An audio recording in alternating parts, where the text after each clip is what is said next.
Hey Dylan, good evening, sir.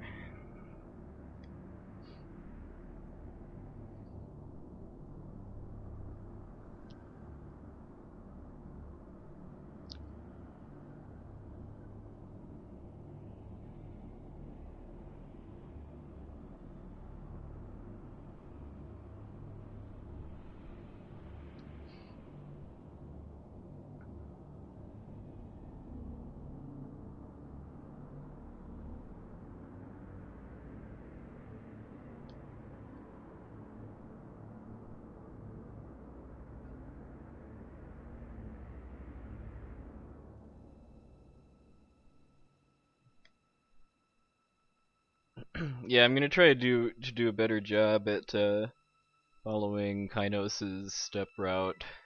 Although I do want to experiment with trying to adapt my PlayStation 1 for this too, because it does get less back attacks and more preemptives in Midgar. So if that can also produce okay crater battles, then I think I can save a bit of time with that. Hey, Crash XP. Hey, Villagin.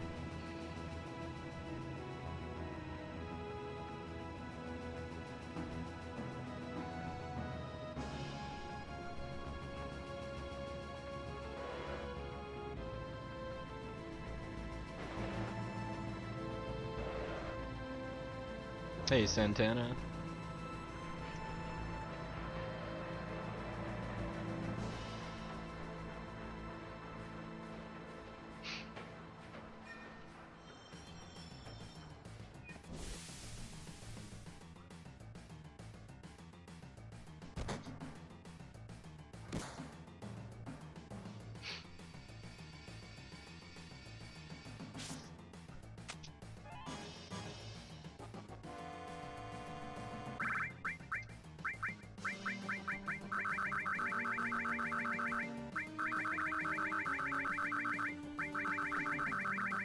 Hey, Bubbles Del Fuego.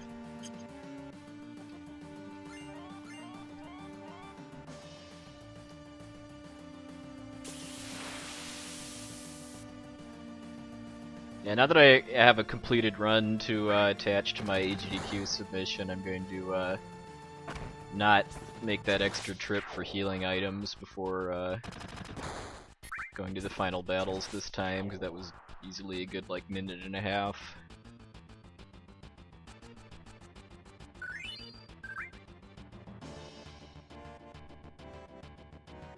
I would definitely do that in a marathon type run, along with possibly getting the hero drink and vaccine, just to minimize the number of ways that I can lose the final battle.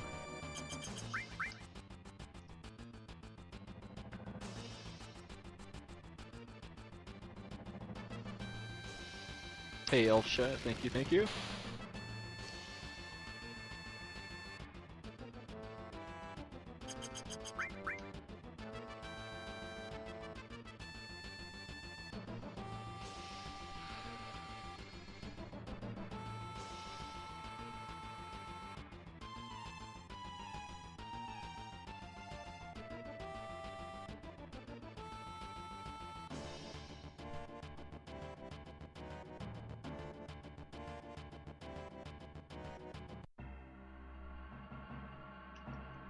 Still have yet to get a battle on the T-bridge just because of moving too efficiently in the reactor plaza. I'm guessing that's probably pretty close to like pixel perfect movement.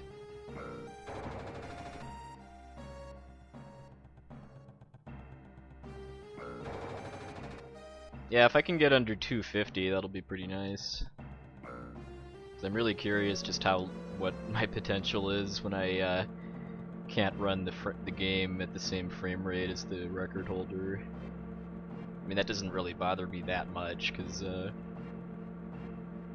I'd kind of, as far as pushing this game to its limits, I'd rather do that on PlayStation, just because it's easier for me to practice on.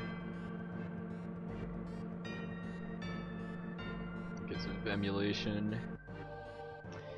I mean, There's a way to do kind of pseudo save states using an app called Ochu, but it's not quite the same because from using it a bit, it doesn't really seem like it's doing kind of real save states. It's just kind of copying game variables around. Because I have a lot of times when I've tried to load states for practice, I've ended up out of bounds.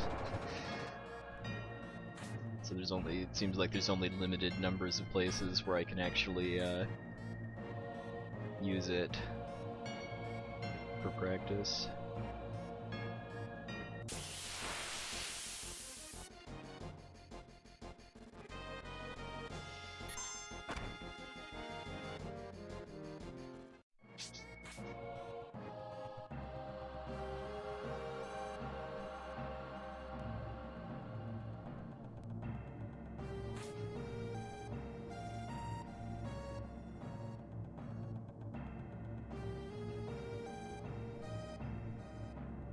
Yeah, this is a pretty amazing run. This game is this is might be dangerous to say, but this game is starting to make me question if Final Fantasy VI is the most broken Final Fantasy.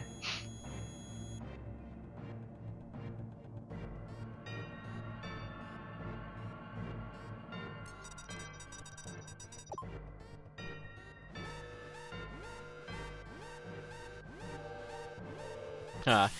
I mean, yeah, when I was playing around with it, it kind of seemed like it,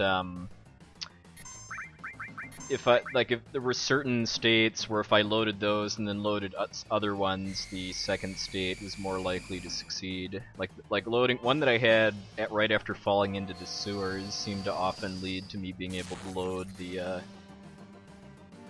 next one without ending up out of bounds. And I also have had problems with the game crashing too when I try to load certain states.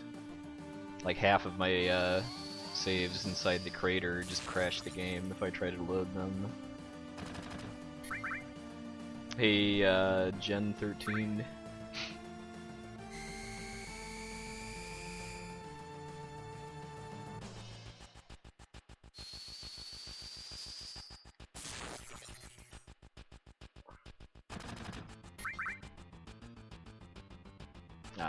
Scorpion tail. Maybe sometime this coming week I'll add something to my my Twitch bio FAQ about Yuffie Warping.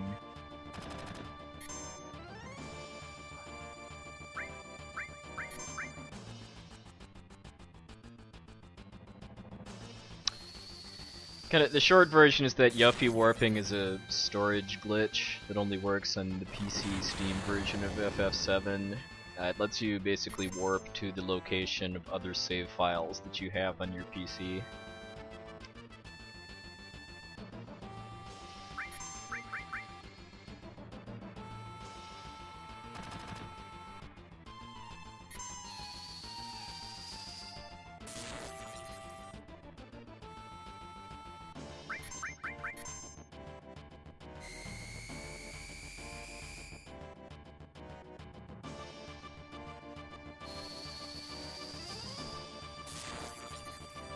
I didn't get a limit off, so getting a third attack.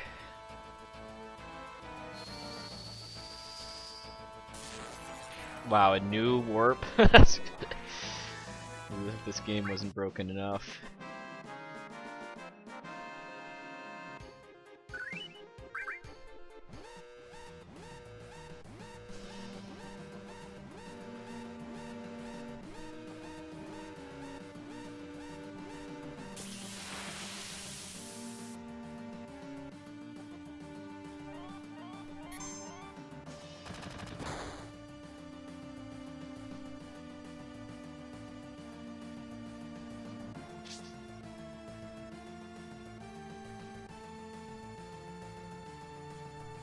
Yeah, that would kind of be the holy grail at this point, is some way to skip some or all of Midgar.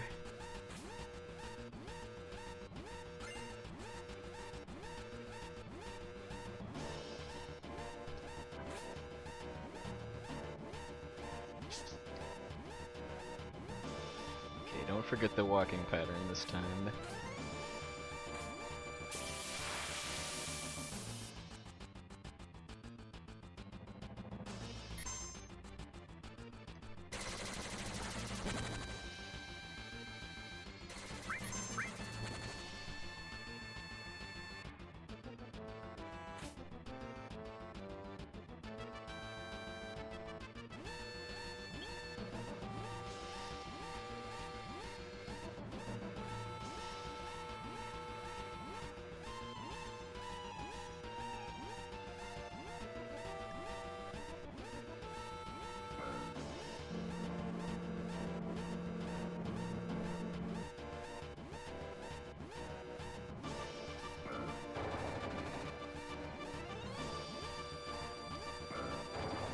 Uh, 32.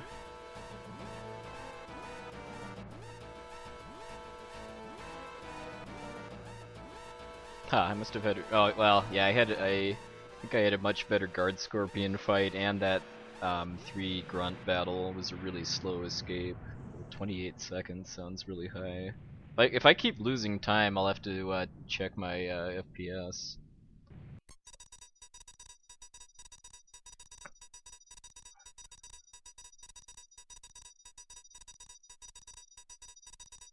Did I mention I really prefer running console games because of not having to deal with stuff like that?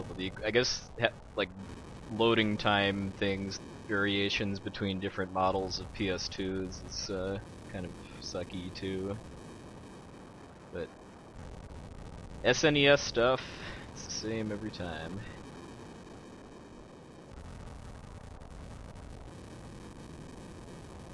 Hey, Everhate.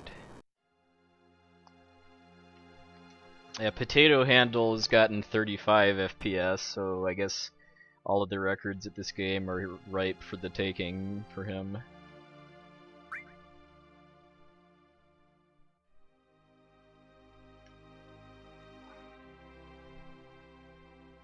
Okay, I don't need that potion. Yeah, Secret of Evermore, yeah, that's pretty unique game.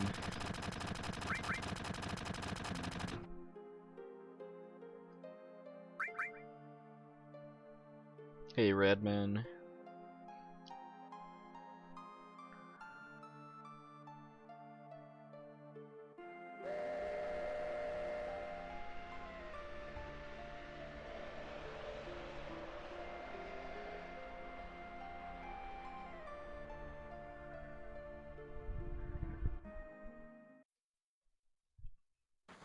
Hey, Zurst.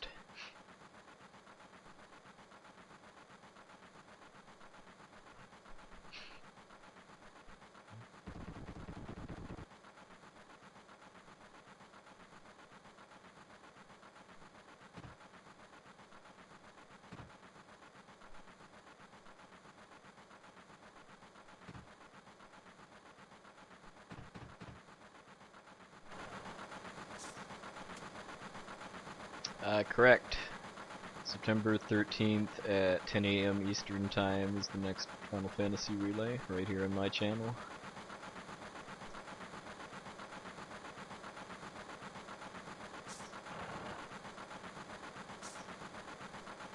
Hey, Borin Soren. Welcome, welcome. Yeah, so many faces in this game.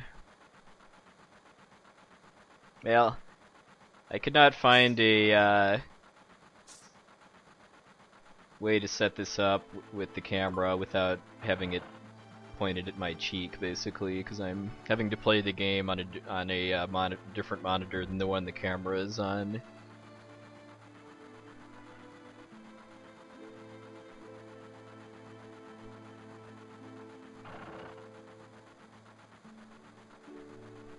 No Jesse skip.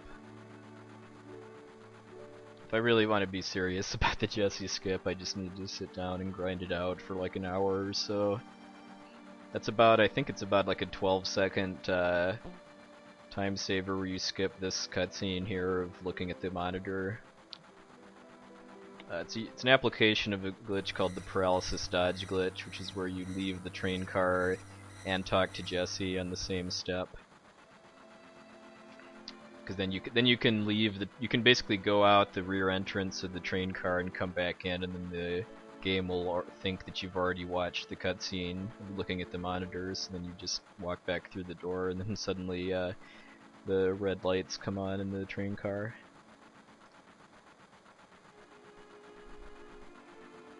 Oh, nice, King Leo. Yeah, sometimes I kind of envy people that have never played games like this before, because getting to experience it for the first time is quite special.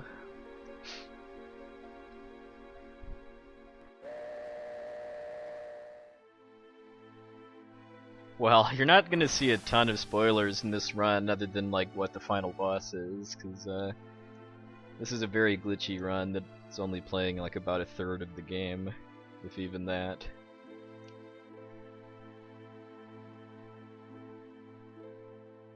Yeah, yeah. You pretty much you pretty much have to play this game twice to actually understand the story. Especially Cloud's past.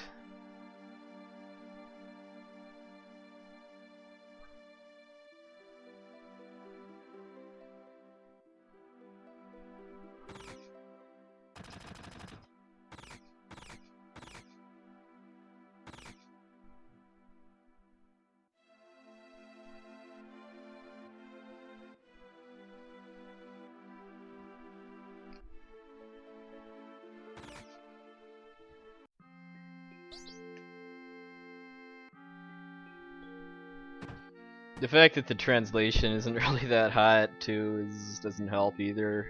Wasn't it? I mean, this is kind of the last Square RPG where they didn't really try that hard at the localization. Starting with FF.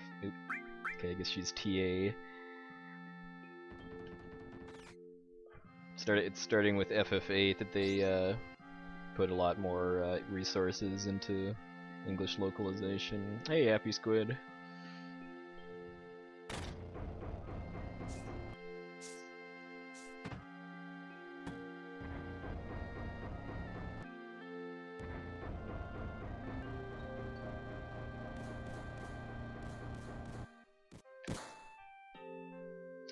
I am kind of curious how worthwhile shortening names is in this run too, given how short it is and how fast the text boxes draw out when you have the field text set on fast.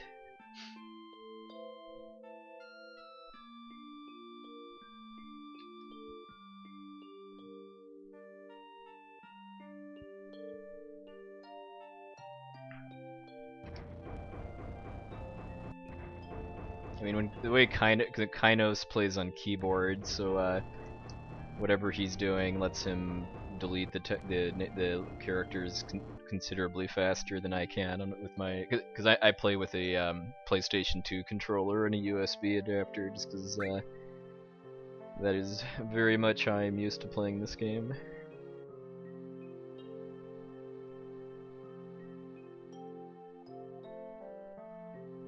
Maybe I should just use keyboard just for renaming characters, though.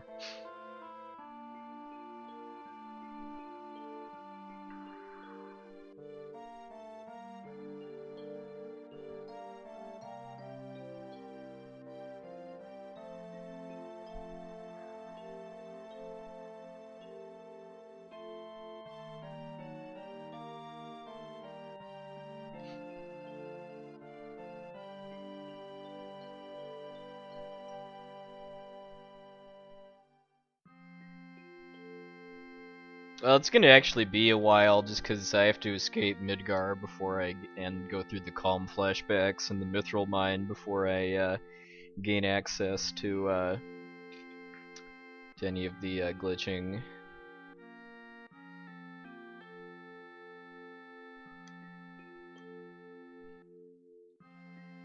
Yeah, so I guess yeah, I'll hold off on really explaining the glitching for now, but it'll be roughly 2 hours from now, probably more like hour 45, hour 50, I'd say.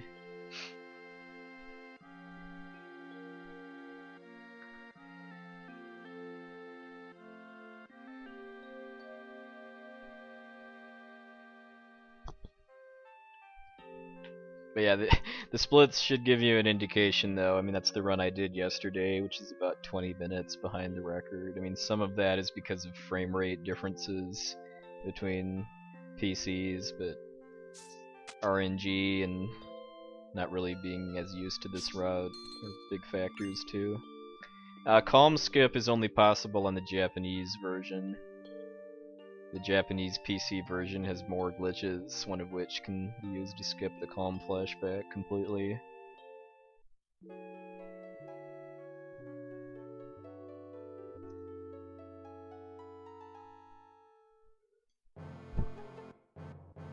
You can skip the photo cutscene in the calm flashback using the same glitch that I was trying to do to skip the Jesse cutscene, but on the hold on the PC version that soft locks the game, so I only do it in my PlayStation route.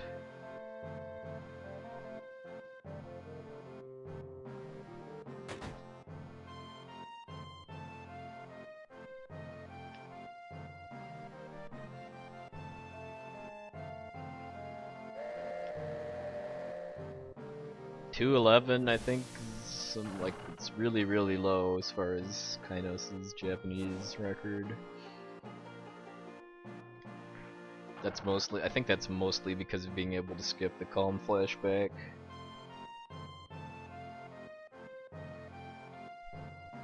Yeah, I think I saw him tweet that he kind of decided that running Japanese PC was kind of like running IQ FF7 as far as just a version that no one else will ever run.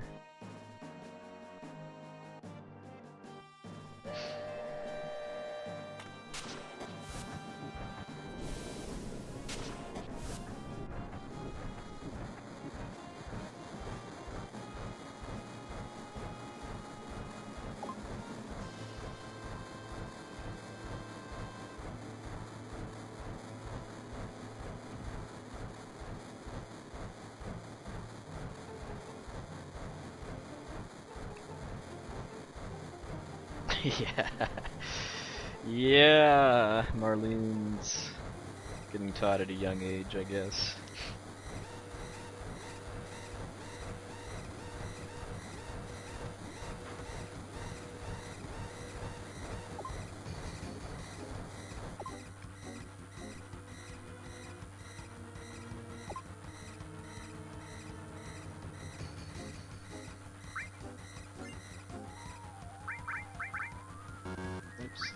I got the menu glitch.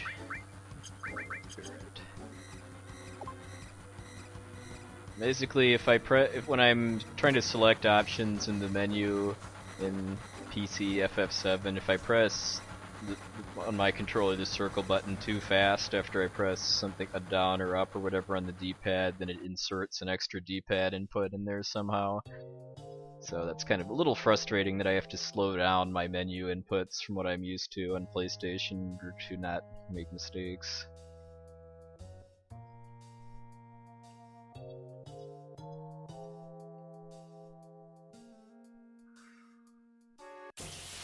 So this right here is a big part of why I wanted to look into using basically Cart 7's Midgar encounter route for this run, if possible, just because like in that route this battle is a preemptive instead of a back attack. So let's see.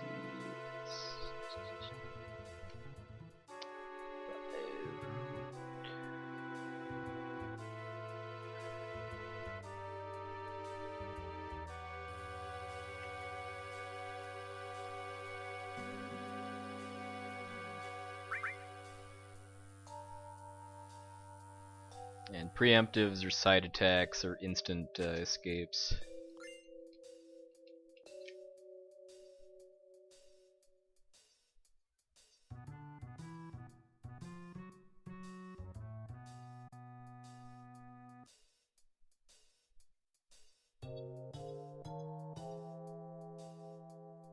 Yeah, that is part of it. I mean, we'd need to.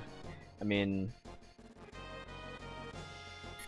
everything affects everything else, but if I can get more preemptives and less back attacks in the regular battles, I would be fine with not getting the preemptive on apps, because you're not I mean, that's not quite as meaningful as getting a preemptive on Genova Birth, just because you're using grenades instead of like, limit breaks. So you don't get extra, you don't get a double damage grenade because of it being a back attack.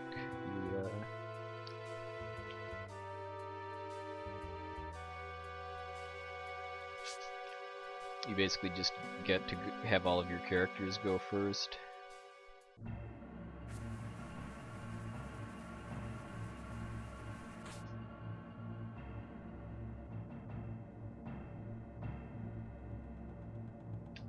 Yeah, I mean, I was using cart step count when I was doing my first test of streaming this game, and I mean, I was overestimating how much extra walking I needed to do in order to skip battles, so it's definitely doable. It just needs practice as far as how much extra walking I need to do, just because the game.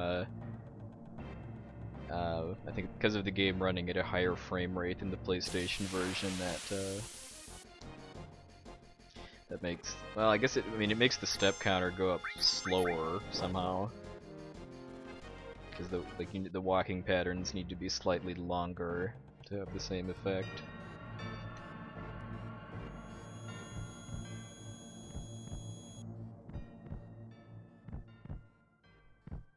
Yeah, and then that older step counter route that Brutal L and I, well, mostly Brutal L, developed is pretty similar to this route, actually. I think it has a few less walking patterns for Midgar. I mean, I know the math is a little different because being able to skip battles is more meaningful on PlayStation than PC, just because of loading time differences, but because there is kind of a cost-benefit thing as far as time spent walking compared to running. Hey Butters, good evening sir.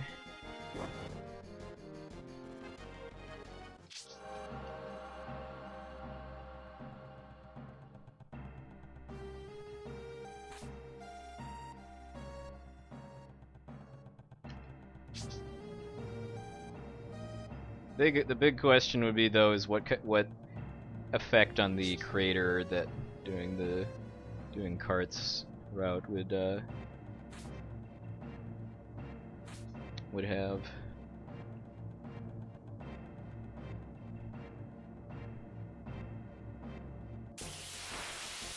Hey Tic Tac. TA would be called a input derp.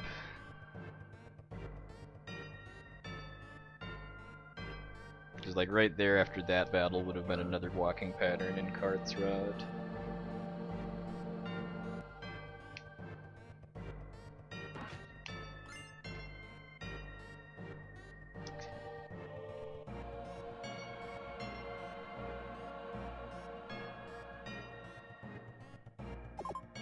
Almost.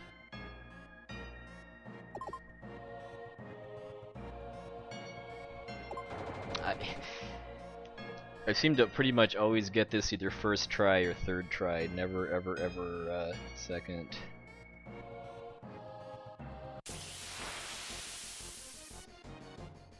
Yeah, Carrie was telling me that too, that her first experience with this game was on PC, and yeah, I very much feel sorry for people with that experience, given just for the music alone. Because the first run that went on SDA of FF7 when that was on the old PC version. First time I heard what One Winged Angel sounded like in MIDI, I died a little inside. Hey Adavino, thank you sir.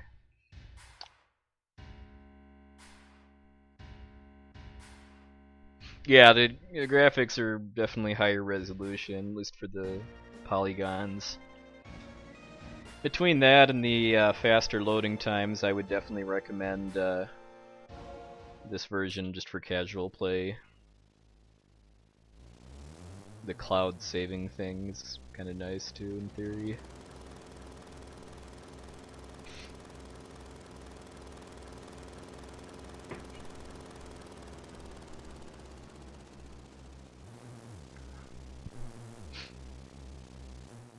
Alright, so I'll probably lose some time on this too, because I know I got first try switch puzzle in my PB.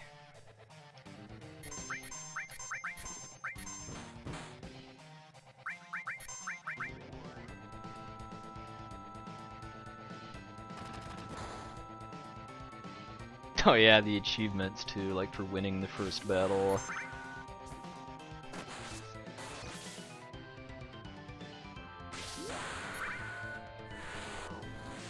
Oh, I guess I won't lose time. That's surprising.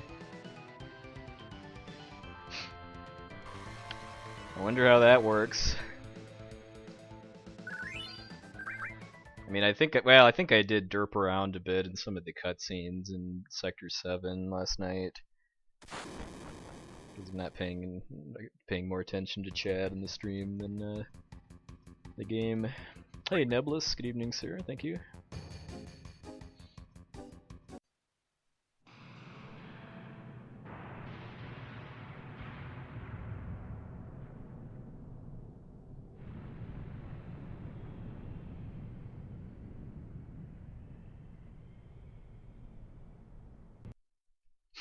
You haven't beaten 8 and 9 yet? You definitely need to, Rosentia.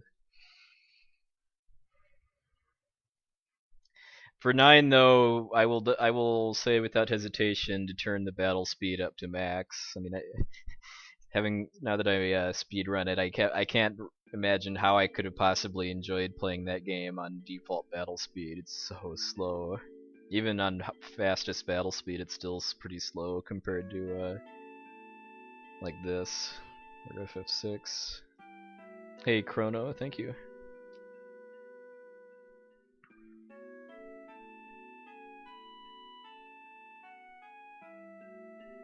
Yeah, the only non-MMO Final Fantasies, well, the only one that I haven't actually beaten yet is Lightning Returns. It took me a long time to finally beat a version of FF2, but I beat the PSP version last year. Yeah, my first speedrun of Final Fantasy V was my first time beating the game without cheating too. I couldn't beat the game when the translation patch first came out without like downloading hacked save files that had like max levels and stuff. 'Cause I couldn't beat Neo X Death. Oops.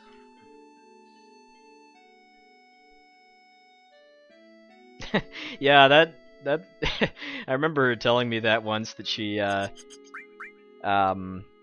like spent a bunch of time doing routing for FF12 and then decided that she hates the game. That's an interesting way to decide that. Oops.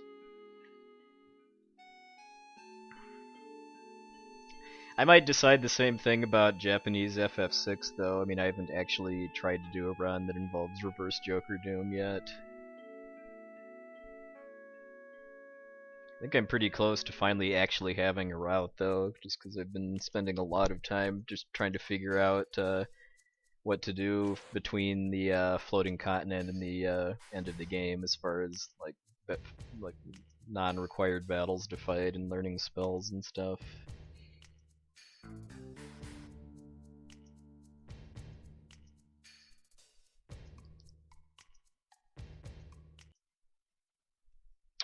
Turning off arrow seems to improve, or turning off arrow seems to reduce FPS for this game.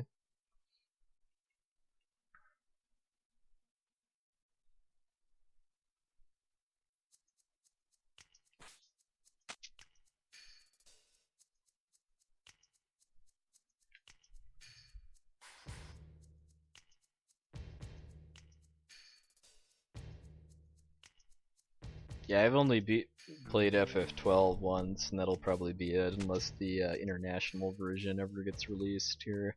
It's actually pretty funny that FF12 International is called that, because it's really not international. It was only released in Japan. Because I think FF7 International is called that because it includes the the American. Oops, meant to do run. So we're pushing this barrel. Because it includes the Diamond, Emerald, and Ruby weapon battles, along with a few other things that got added to the North American version. Hey, Skate.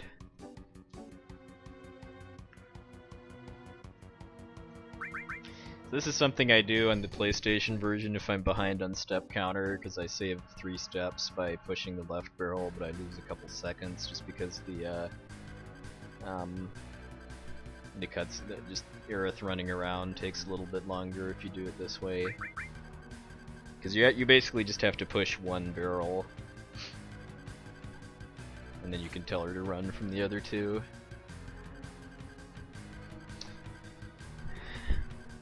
Je parle un petit peu de français.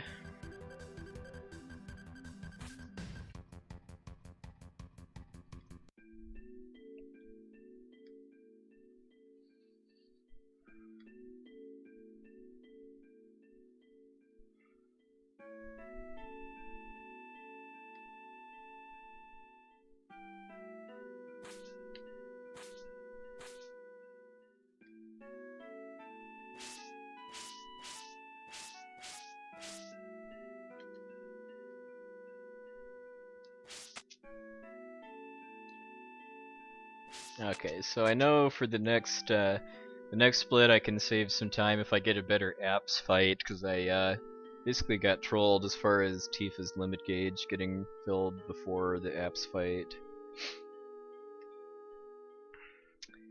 which meant I couldn't skip the 3rd sewer tsunami, and I can save time on the Reno segment if I don't mess up the step count route in the train graveyard.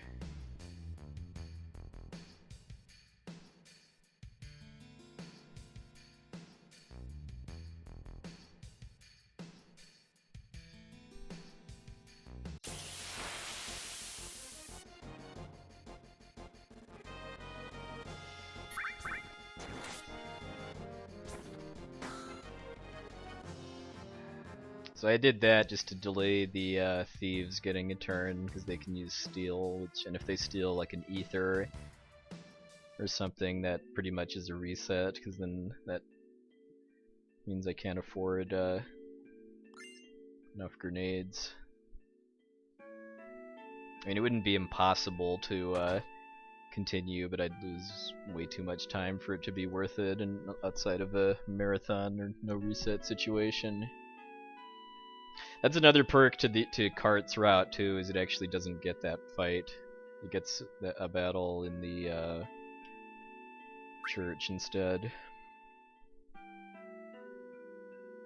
Hey Niram, good evening, sir.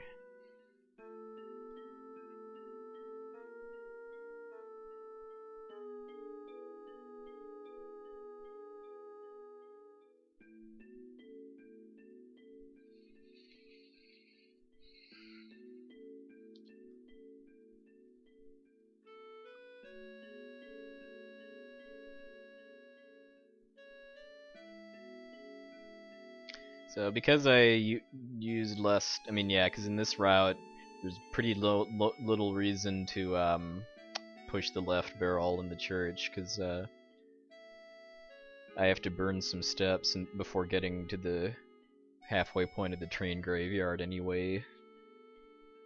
So there really isn't any point in trying to conserve them in the church.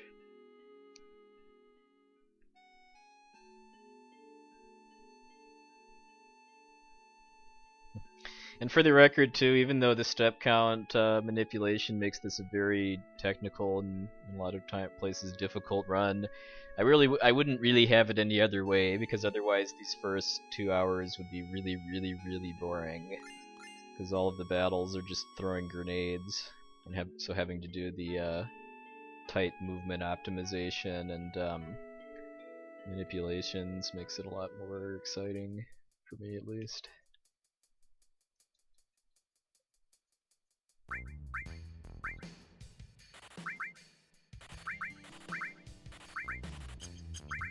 Oops.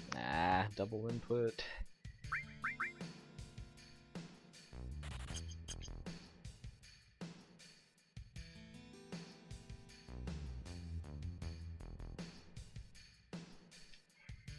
Hey, Vidger.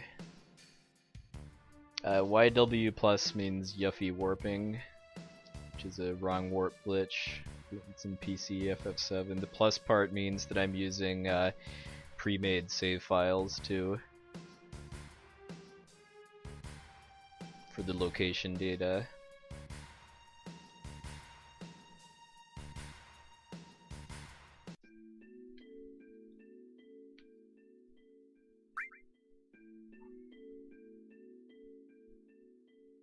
Because you can also do this run only with save files that you make during the actual run. It saves about an hour over not using the glitch at all, as far as I understand it. That's not really a category that interests me a whole lot personally right now, just because from what I've seen of Kynos' Yuffie Warp runs without pre-made files, it makes a lot of the Disc 1 bosses a lot less interesting. Because like Demon's Gate, you have to farm right arms to beat. I think there's some other bosses you have to farm dragon scales to beat. Oh, there's lots of ways to pronounce. My rule of thumb is that names of fictional characters, places, items, what have you, from games or books or stuff that do not have voice acting are fair game, as long as you're following some kind of linguistics. So depending on who you ask, it could be Yuffie, Yuffie, Jeffy, or Jaffy. Or Juffy, I guess is the other one.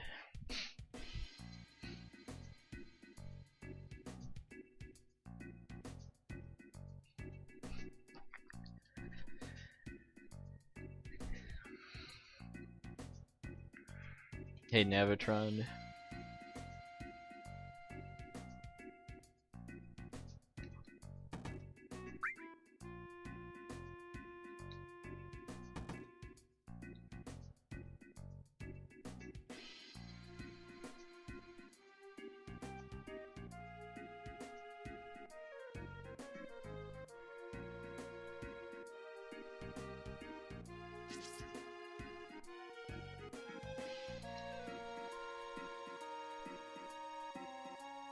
I mean, there's several names from this game that I pronounce differently than like Crisis Core or Advent Children does, just because that's how I've been saying it since 1997. Like I do say Mako instead of Mako, and I think I do say Yuffie in the sequel stuff. Nibelheim is how I pronounce it. I think it's Nibel, or it's either Nibel or Nibel in other sources. Hey, Dragon Dark.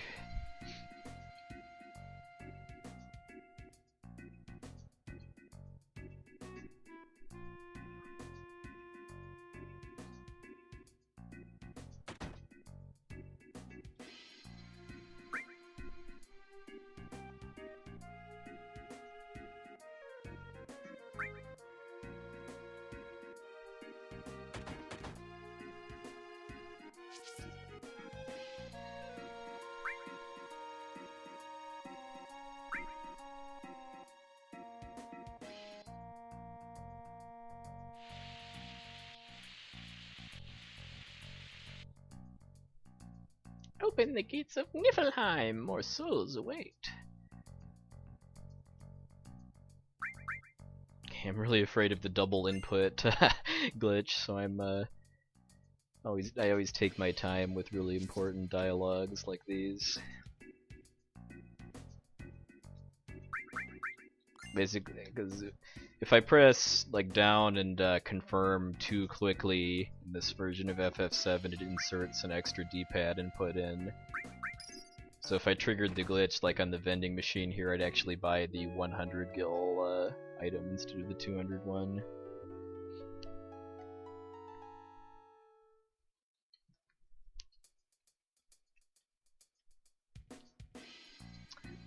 I have to give that guy a wide berth, or else he'll talk to me if I get too close, and give me a sales pitch for the inn I just stayed at. That's how they roll in Wall Market.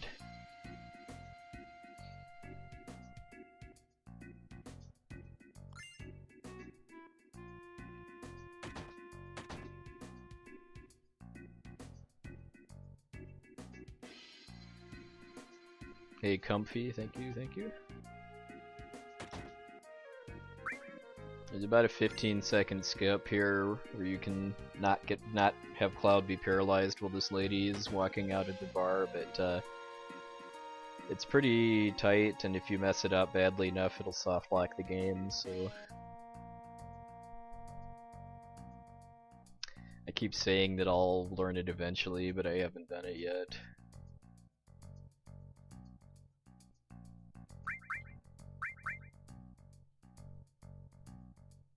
Kind of like learning a game that's under an hour for speedrunning. I keep saying I want to do that, but I don't. Hey, Bick.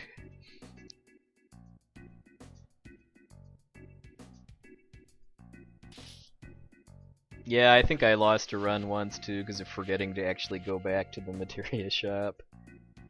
There are lots of ways to fail wall market. You can do the photo skip on PC, but it soft locks the game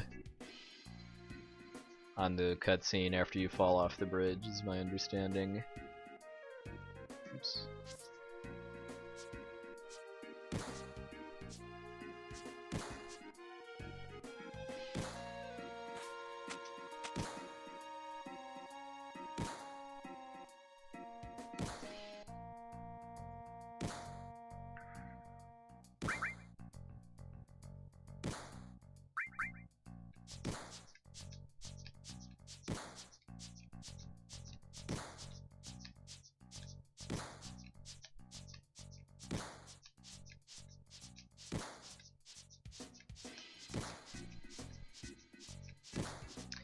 Brutal L has taught me more than I ever wanted to know about this minigame too lately, because the RNG pattern that determines how many squats the opponent gets is kind of designed that he'll eventually start failing more and more, and I think if this minigame lasted for 2.5 minutes instead of 30 seconds, he would eventually start failing 100% of the time. Which makes a blooper I got a couple years ago where I lost because he tied me at 20 squats. That only is like a 0.2% probability, which is major blame ever hate. Hey Skyfire, thank you, thank you.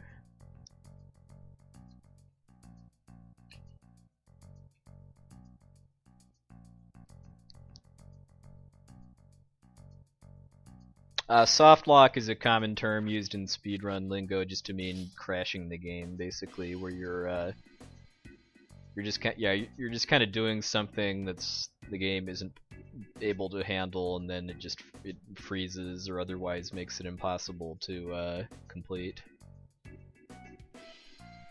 That can mean things like getting stuck out of bounds is a way of soft locking.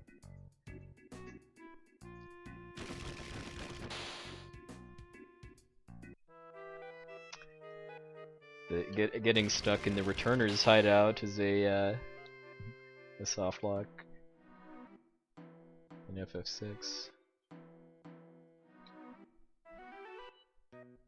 Apparently we're in grad school now looking for our TA.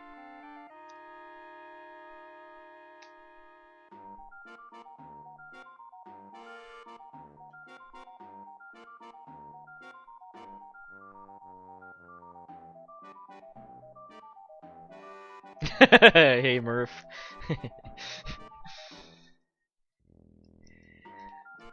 Murph probably has Nick Flashes set up if soft blocking is ever discussed.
So, you don't actually have to do all of the stuff that I did in Wall Market in order to continue the story, but if Don Corneo does not pick Cloud for his date, then you have 2 extra fights you need to do, along with some more text and stuff. So the math ends up being that it's roughly 30 seconds faster to do the extra Wall Market side quest stuff than to do the 2 fights.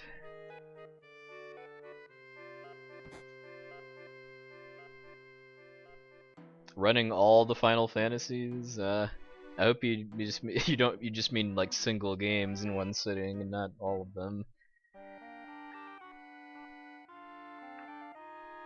I mean, if you're planning to play try to play a Final Fantasy in one sitting, I would definitely recommend having good notes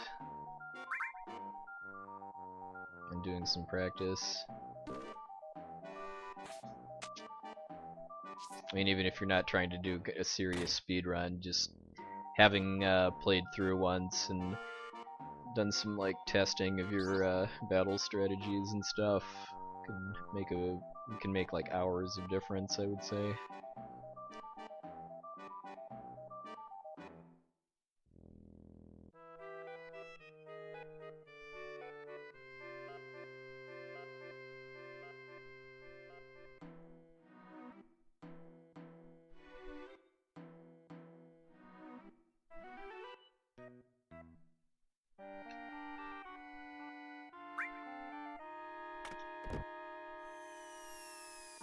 Corneo dance. Yes, this is Genovalus. Well, I don't fight Genova, I do see Genova in cutscenes. Both in the Shinra building and the Calm flashback.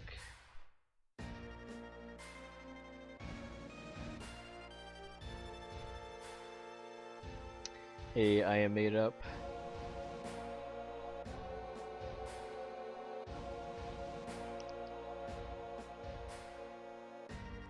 Oh, yeah. Yeah, I mean, it's impossible to beat the game without fighting Genova Synthesis. Wow, trolls are out in force. Well,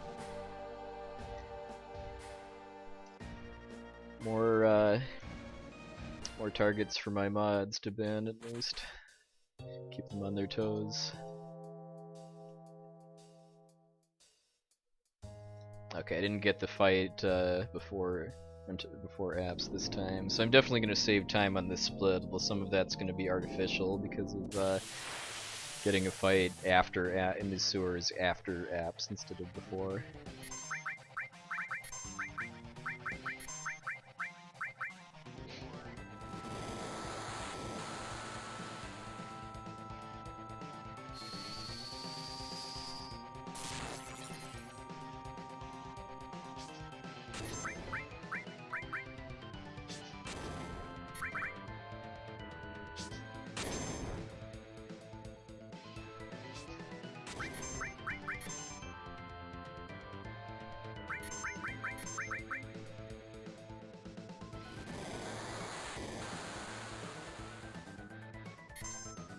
Okay, should get the quick kill this time.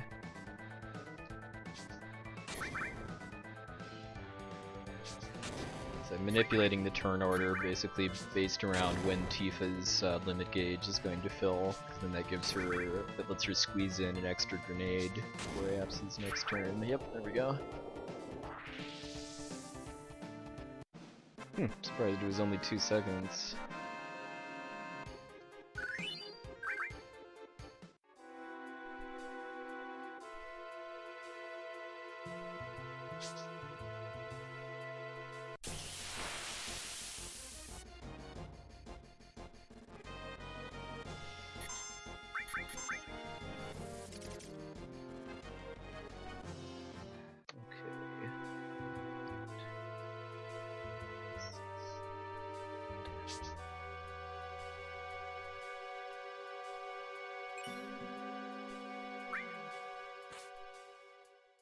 Hey, Kitlord, good evening.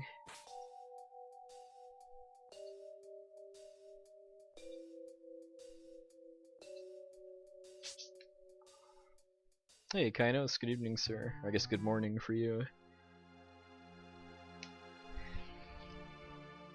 Alright, let's try not to mess up the step counter in this area like I did last night.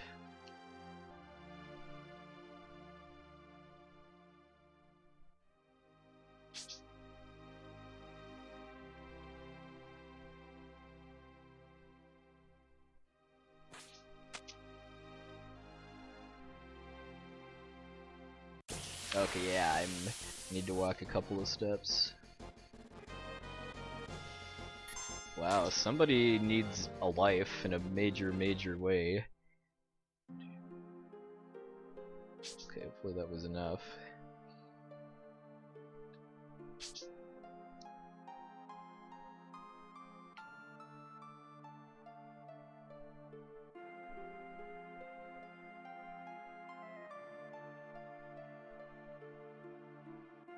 Okay, I think I should be good.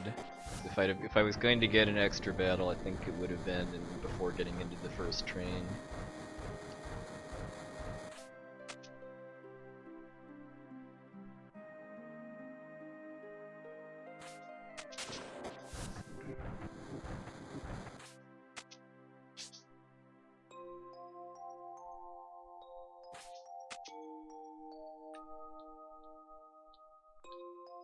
To force the next one here to avoid having to walk on the pillars.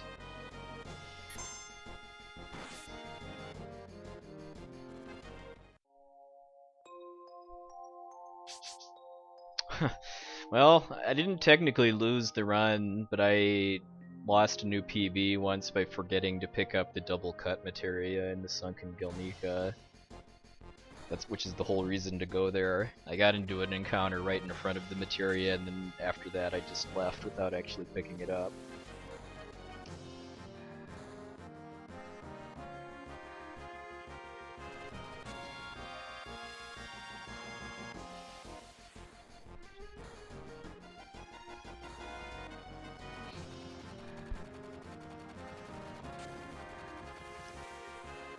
Okay, so I definitely have time to save on this part, just both. I'm already doing well because of not getting an extra battle, and my Reno battle wasn't very good either. Reno actually paralyzed someone with his electromag rod, so he got another pyramid off.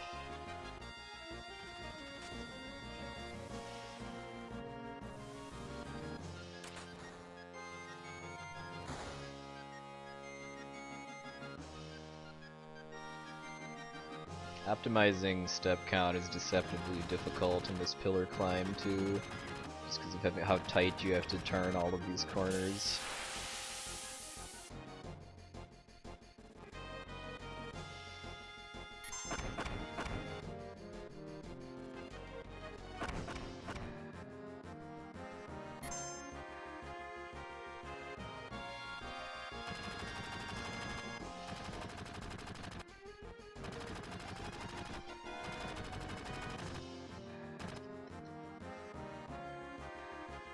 Hey, Minen.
There we go.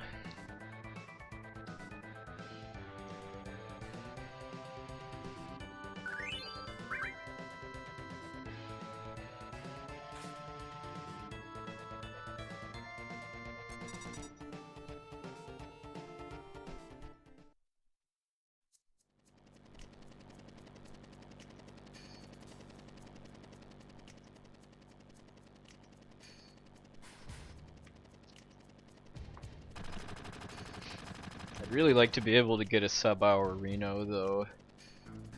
I mean, if I hadn't, I'm still kind of confused as to how I lost that much time in #1 reactor. Because I mean, I know both my Guard Scorpion battle and the battle on the way out of the reactor were both slower than my PB, but it didn't feel like it was that much. But in any case, yeah, I would have had sub-hour Reno without that.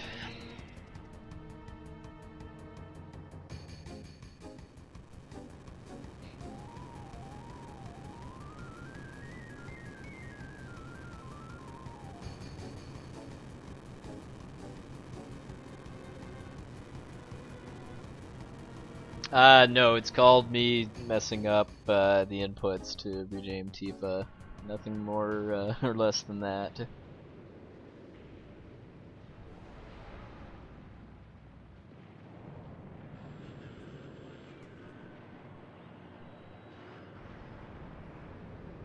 Hey Tide, good evening sir.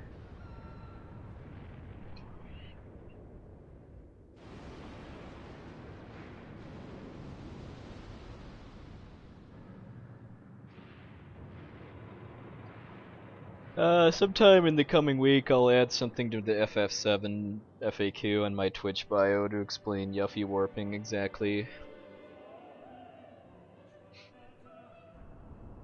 Oh man, the puns are beginning.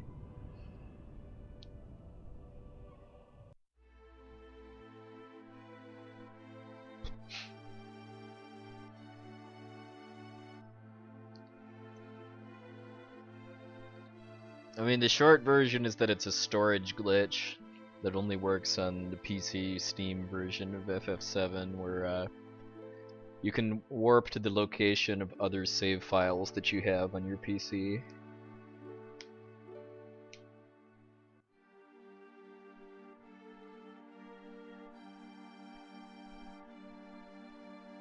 The rules for this run I'm doing let you use pre-made files to get access to anywhere you want, basically, once you can do the glitch. But all you're getting out of the files is the location. You're not getting levels or items or materia or anything.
Puns are overwhelming.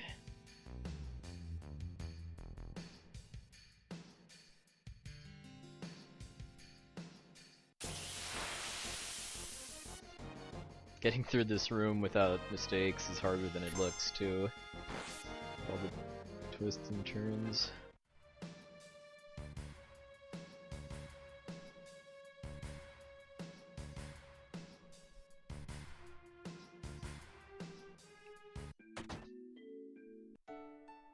Alright. I don't normally run a commercial. Well, you know what? I'll just save commercials for the Stairmaster action.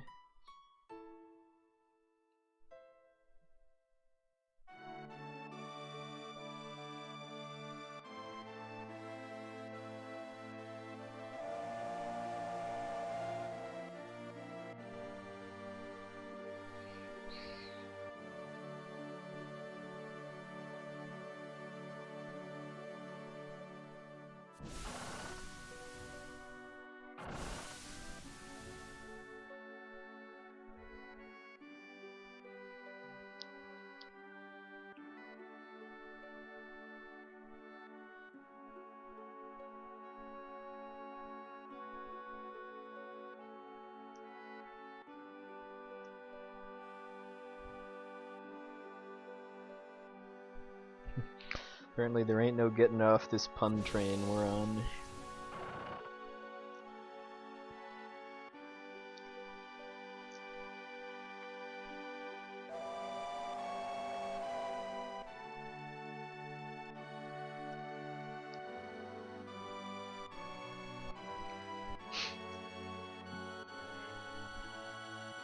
Oh.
Everybody remain calm!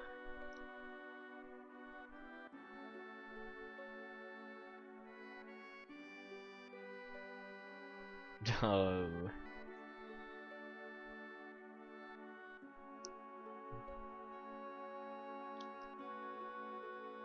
Guess I'm kinda glad I don't have my cam on tonight, or else you'd be seeing some pretty painful grimaces.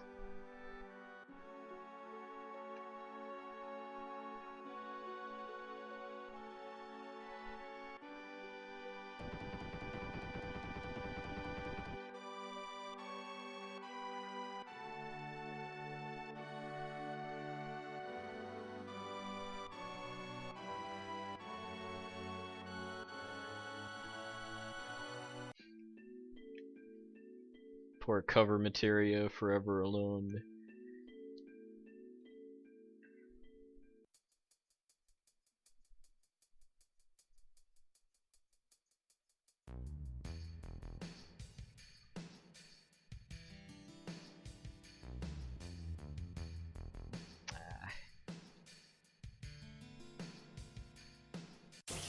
Yeah. Somehow I'm falling behind, somewhere between the train graveyard and here, because this battle should be pretty much right at the exit. I mean, obviously I made a little mistake there with backtracking on the, girder, but,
yeah, as far as I know, there's no difference between the like Square Enix store version of the game and the Steam version.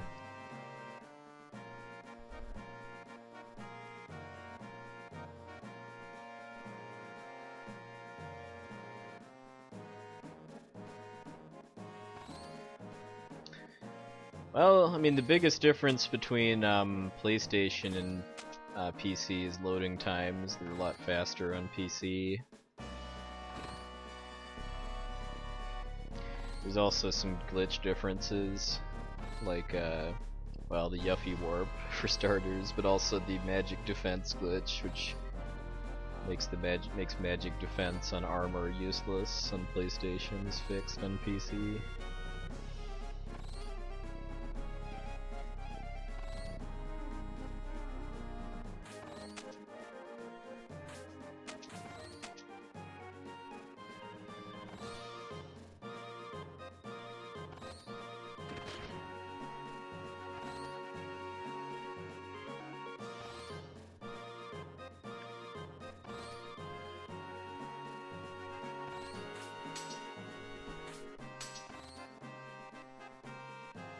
Might have been able to make the first cycle if I'd have mashed hard enough, but I didn't, so I didn't.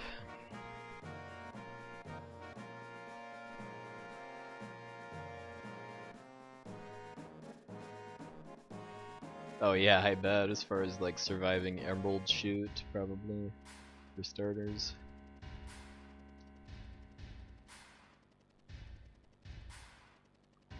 Yes. It's only about 45 minutes longer than the basic Yuffie Warp run, too. I offered that as an incentive for AGDQ, although since it takes 45 minutes, I think that's a bit iffy on if it would get accepted or not. But it's pretty cool. Kynos did that in his ESA run. The way you beat Ruby Weapon is just hilarious, too.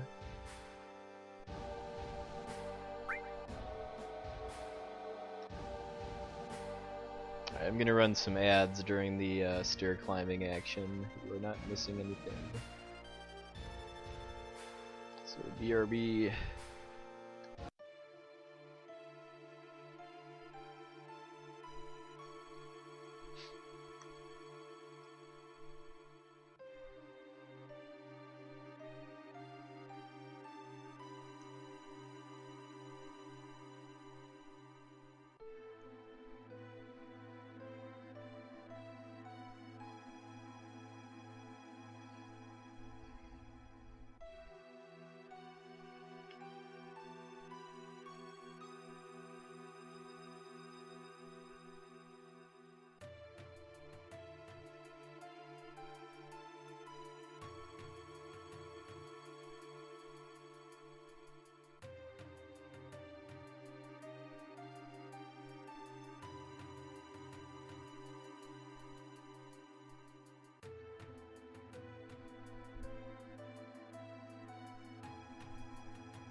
Stairs boss is hard.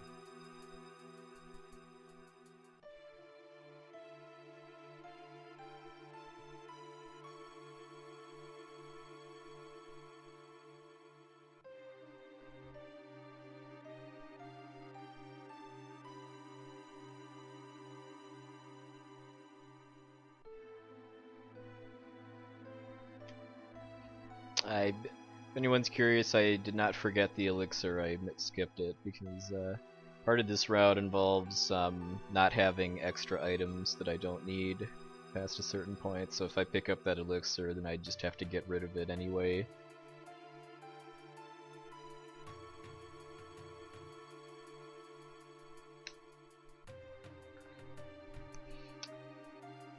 Yeah, the submissions for AGDQ are still open for like another week and a half or so.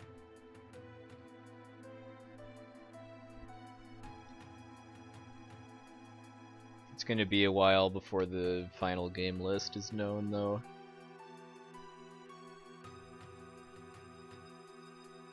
Because all the runs that are being listed as accepted on the website right now are just past round 1. I mean, there's probably going to be at least double the number of hours worth of runs accepted as there, as there actually is time for on the schedule.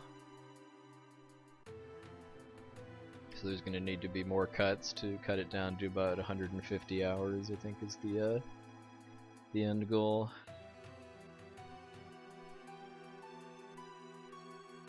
I'm hoping that of those 150 hours, at least like 15 to 20 or so can be RPGs. Hey Kirby.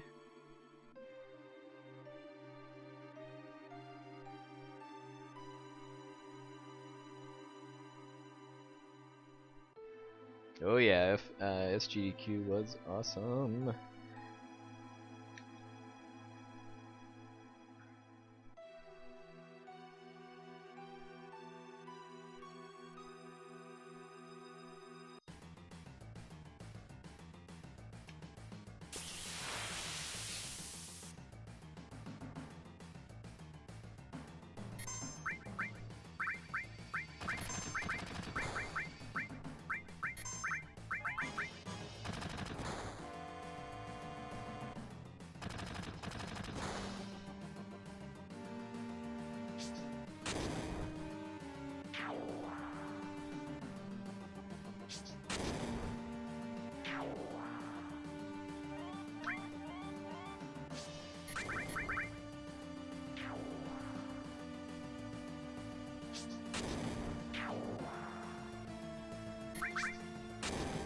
Using a trick with the ATB system to skip the guards getting second turns here, basically.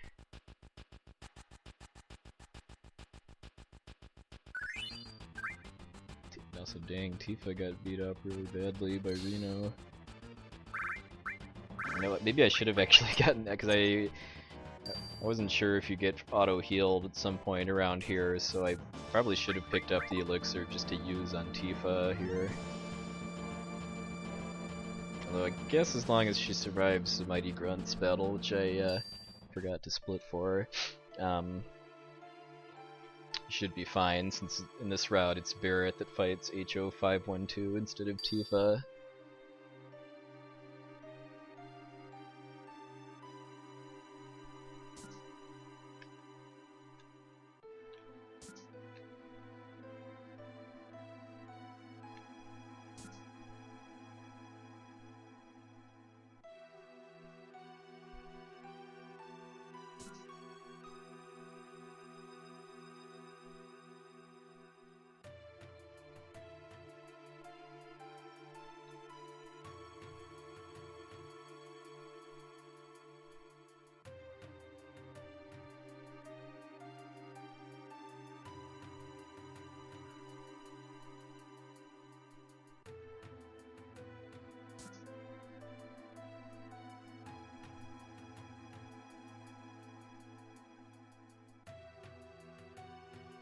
Okay, so yeah, this mini game is serious time. It's not hard, but I need to focus or else, and messing it up is really bad, because you get forced into a pincer attack with 2 Mighty Grunts if you fail.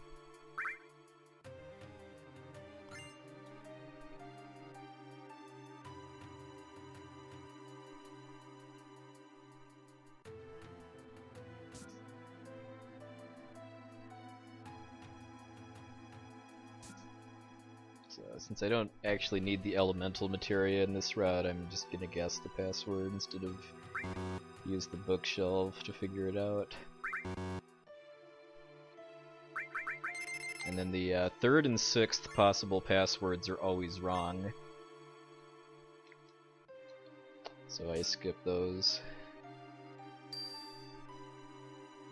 Hey MTI, good evening sir. Good evening Mrs. MTI.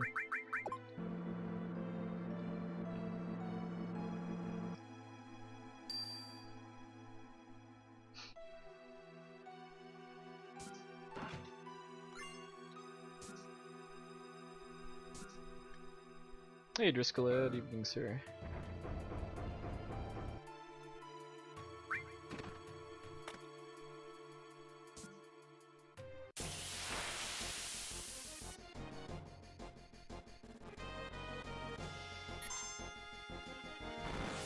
And we have the evil Macy's Day Parade float, as I call it.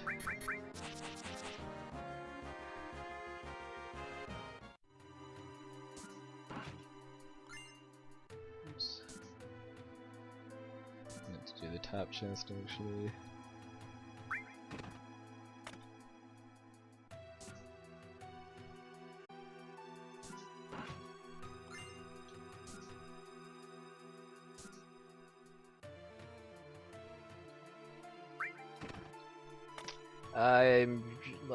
Most of the time I measure it, I'm getting 32 field FPS, which is decent, although not exceptional. The guy that has the record for this, pretty much every category of this game, has 34, and then there's like another guy that can get 35. This game's just weird, basically.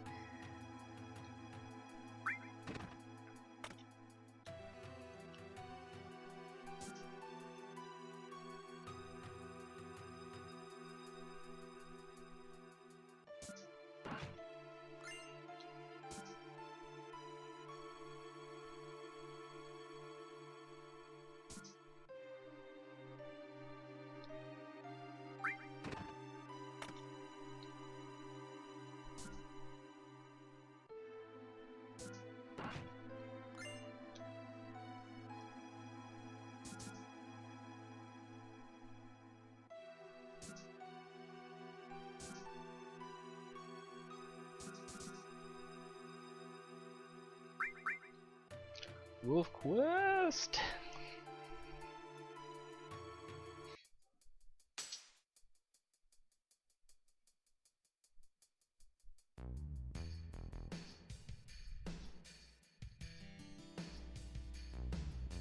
It'd be even better if Wolf Quest was designed by Wolf Team. I am partnered, I just don't have a sub button. Rate hike, tra la la la la.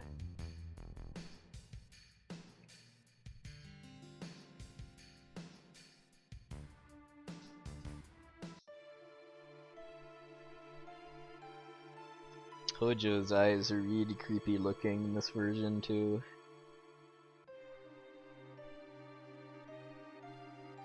Yeah, I actually applied for sub twice last year and got turned down twice. I'm sure I could get it now, but I've just decided I don't want it anymore.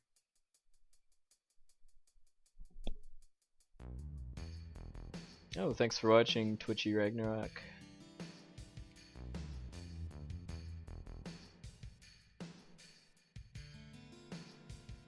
Yeah, the requirements for getting sub used to be very high. You had just, I think the reason that was cited as far as why I was turned down was because I wasn't streaming at least 3 times a week with an average viewer count over 500.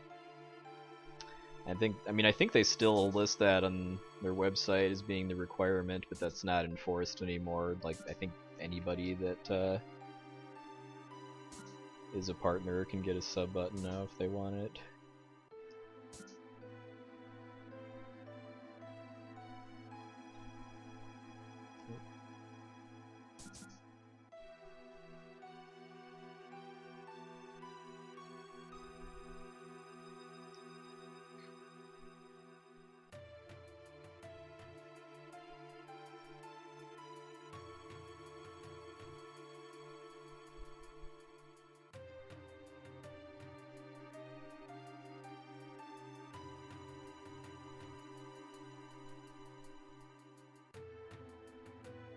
Given that Twitch gets half of the sub money, I mean, I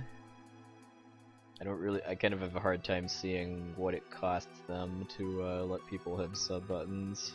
I'm sure there's like people on their staff that they need to pay to coordinate that kind of stuff, and I think the fact that partners all get auto quality options could mean money too, as far as infrastructure, but beyond that, I mean, even if somebody doesn't get very many subs, each one still gives Twitch $2.50.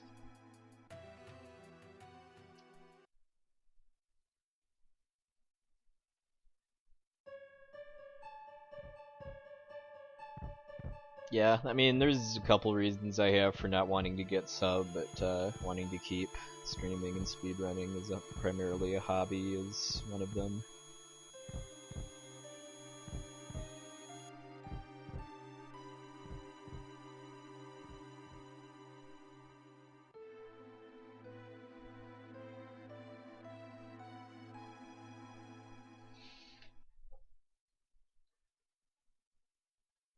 Get around there, please.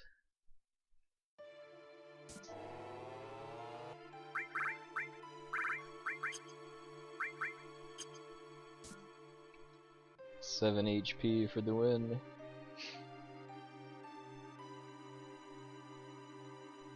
That would be pretty bad in a full game run, just because I use Tifa to fight this next boss instead of Barret, mostly so that she gets more experience.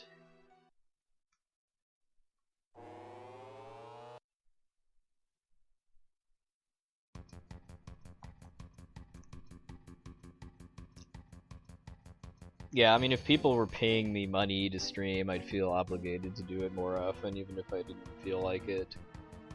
I'd also feel bad if I went for like a week or more without streaming, which happens fairly often because of my work and other commitments. Go for it, MTI.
I know I had some slow escapes from the evil Macy's Day Parade floats.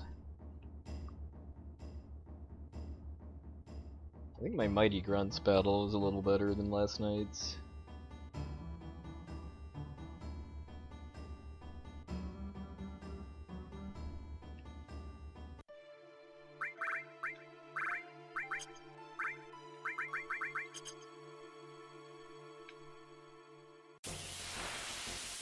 Yeah, so somewhere between the train graveyard and here I'm losing a bunch of steps, just because like Kynos doesn't get this fight until after going down the elevator and I'm nowhere close.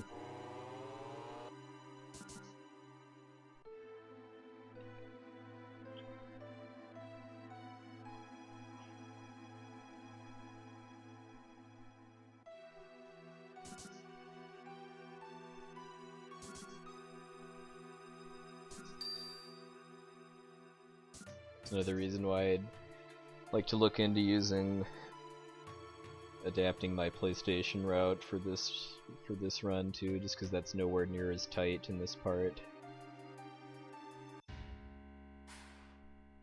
Hey Abda, good evening, sir.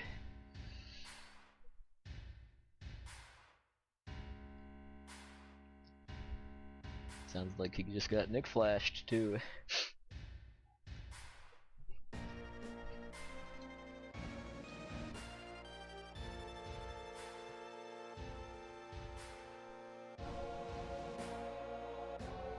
Yeah, the finest in Shinra invisible rope technology. then there's Red 13, who's just kind of abiding, who's not like restrained in any obvious way.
If anyone's wondering too, I didn't shorten Red 13's name just because it costs more time to do so than you save, just because he's not referred to as Red 13 very much in the script.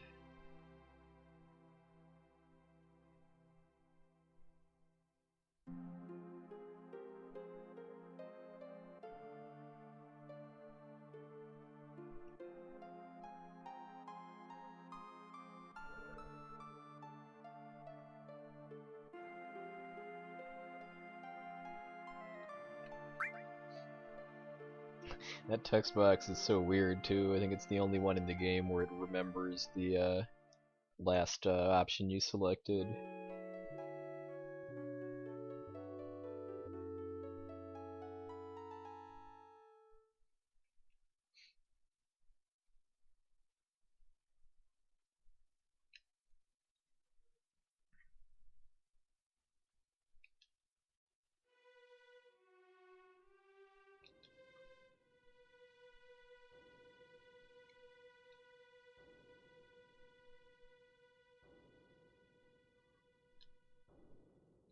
Hey Jen, good evening ma'am.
So yeah, I still have yet to actually get this part of the step counter route down.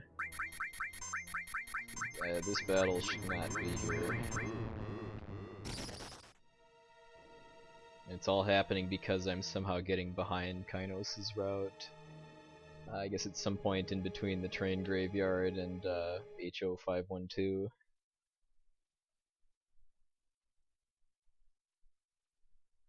And I'm pretty confused as to why.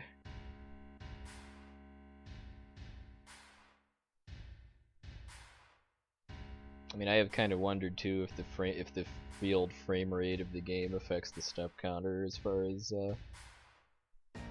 how quickly it goes up.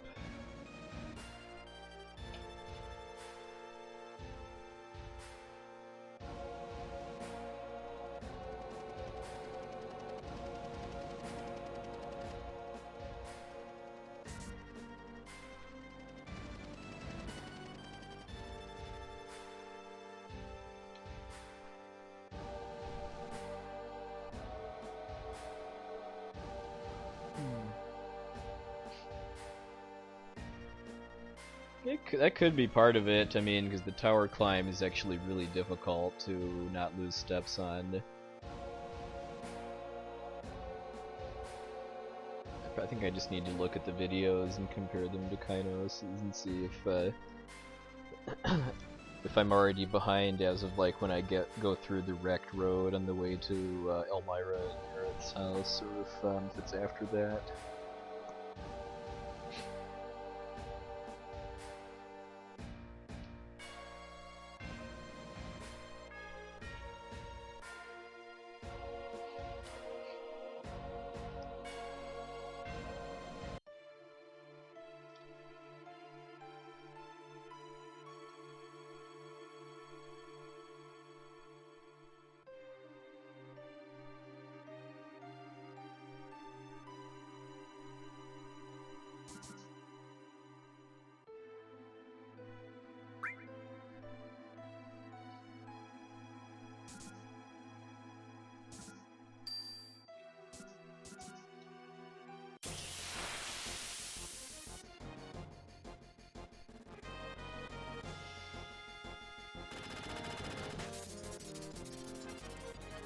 I think the only time I've ever gotten a perfect tower climb is on emulator with save states.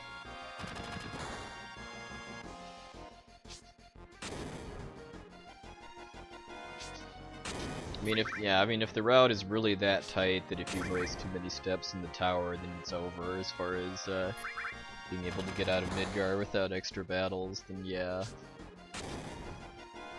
Might have to look at using a different route, just because of that alone.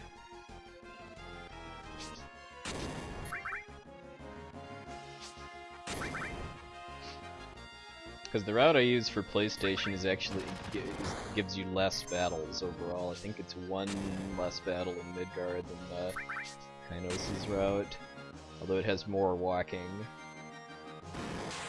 but also less back attacks and more preemptives. So I would think that basically all the time that you lose from doing more walking gets made up.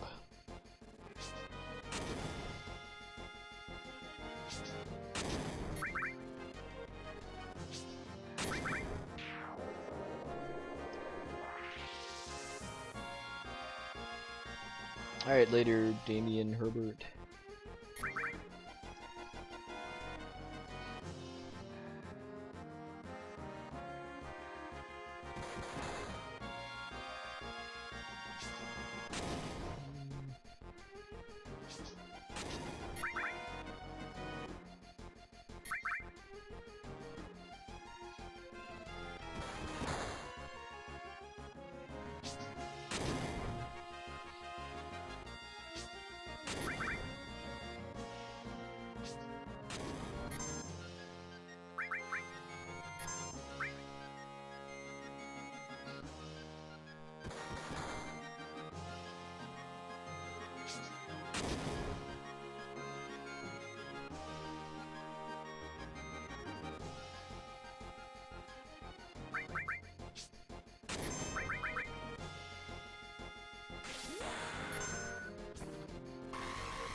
Yeah, this game's soundtrack is really good.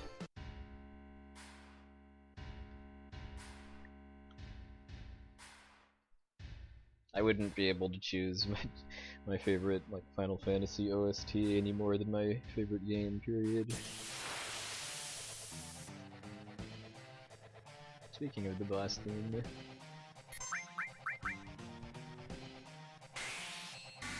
definitely a fan of the camera angle for this fight too. The whole over the shoulder thing on the cloud, if you're using fixed cameras, would be nice.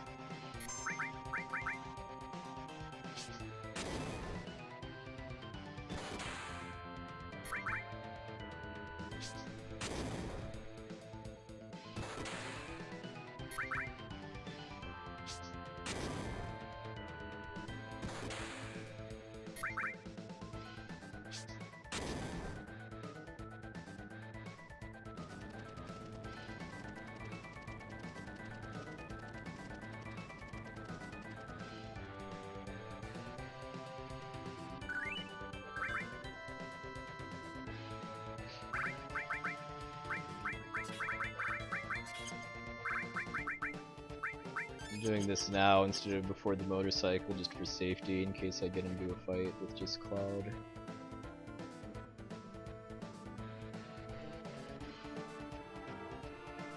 Okay, so yeah, it looks like that's kind of the same encounter, Shinra building encounters I got last night, where I got into an extra fight before getting to the top floor for the first time. But then I didn't get one with Solo Cloud, so so that means the next one, the battle that Kynos forces in front of Tifa with Solo Cloud, which is a preemptive, is going to be in the Calm flashback instead, which will be much slower. I do not, but Kynos, I believe, has stuff on his YouTube about that explains a lot about this game.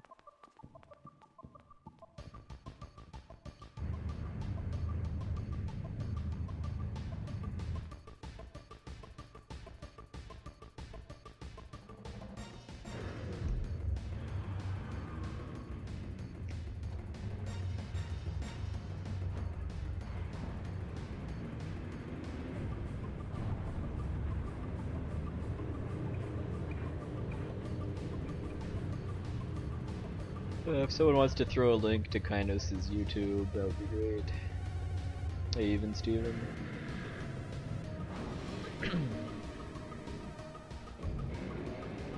Oh, yeah. Oh, I can only imagine.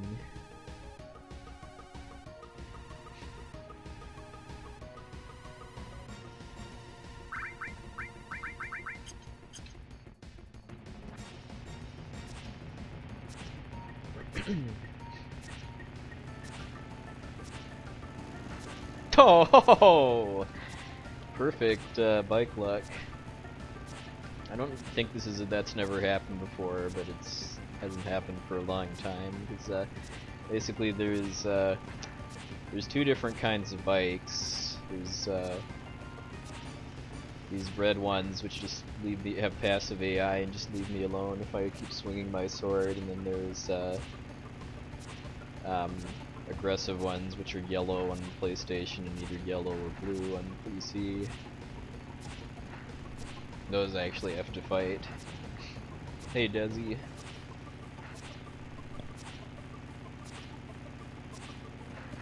Yeah, PC FF7 is pretty broken. We'll see why in about 20 minutes, I'd say.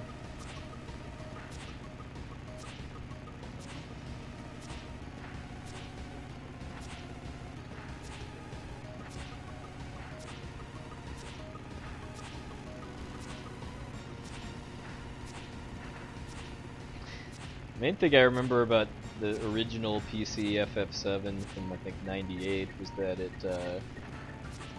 had a bunch of like special MIDI drivers bundled with it that made other MIDI files sound different too, mostly in good ways.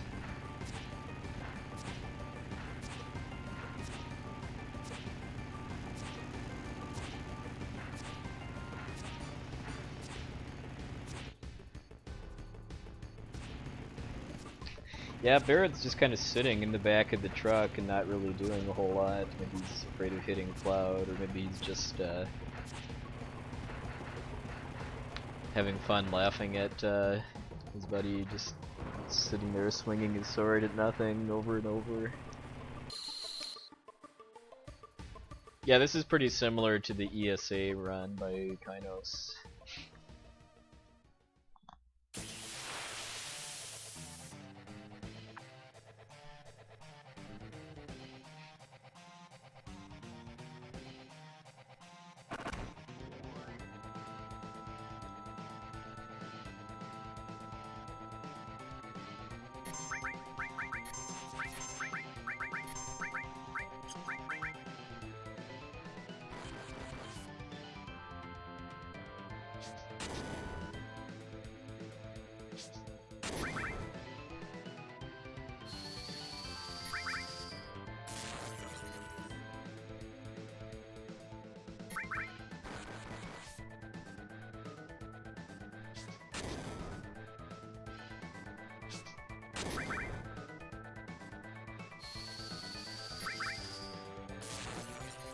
This may look just like a hold circle to win fight, but there's some AI manipulation going on too.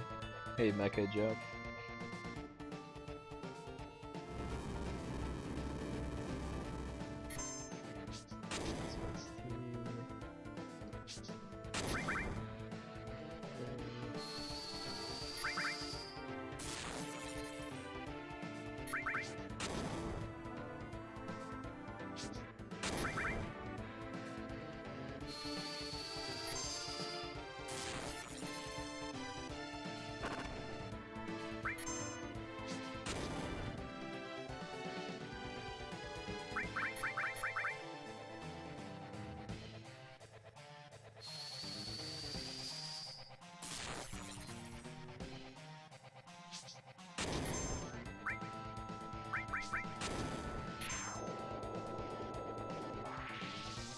Alright, so the AI manipulation I was doing let me kill Motorball before it could use Twin Burners a second time, and well before it could use Rolling Fire, which is its nastiest attack.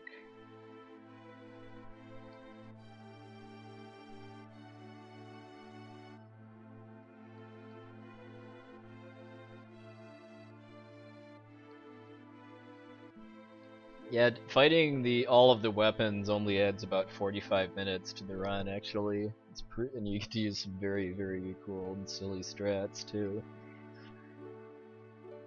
The strat for Ruby is my favorite of the three. Okay, let's see if I can get the escape Midgar skip first try again.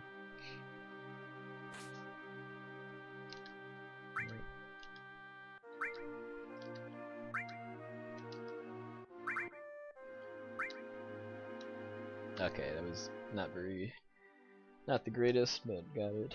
So what I did there was skipped the cutscene, about a 40-second cutscene or so, where you choose your party before leaving Midgar. Also, hey, forgetting to calm with no encounters.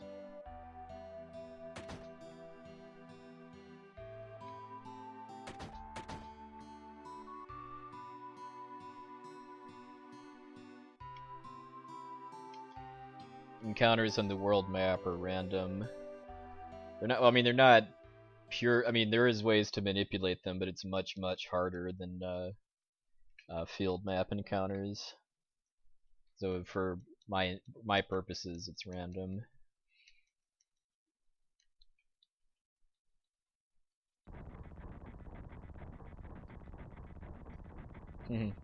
Well, Xenogears I think is the longest speedrun I know of.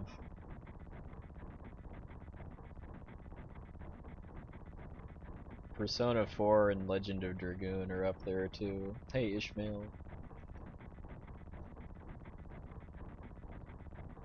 It's there. I need to go to calm because I need to be able to get through the Mythril Mines before I can start glitching, and you can't get past a certain point in the Mythril Mines without having gone to the calm flashback. In the Japanese PC version, there's another glitch you can use to skip the flashback, but it's Japanese only.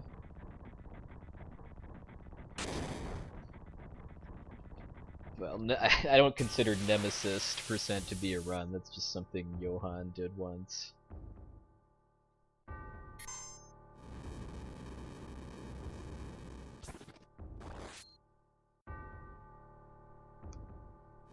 Wow, perfect dragon.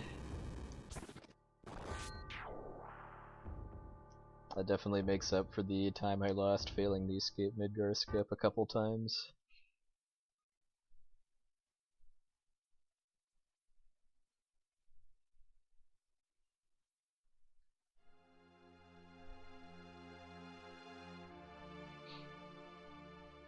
Hey, Doisum. Yeah, I noticed that. Yeah, there were some French RPG runners that were trying to force their games to run at 30 FPS just to make it a fair race, which works for me. It would be nice if you could force it to be the fastest possible frame rate instead of less than that, but If the idea is just to have a fair race, then going for 30 FPS works for me. Hey Dullahan.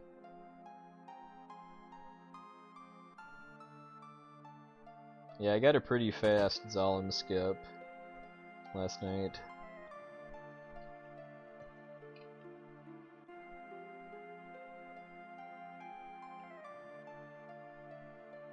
The O face is just is PC. In PlayStation, they don't have mouths at all.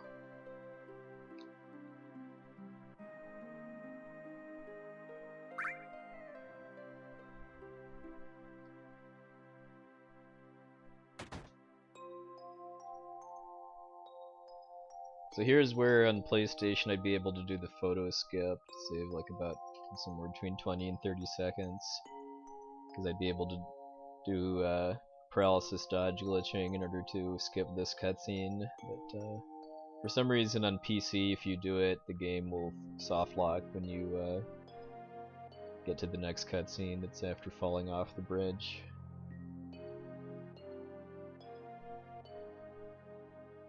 Yeah, as far as I know, there's no difference between the Square Enix store and the Steam versions of the game. Other than that, the Steam version goes on sale more often.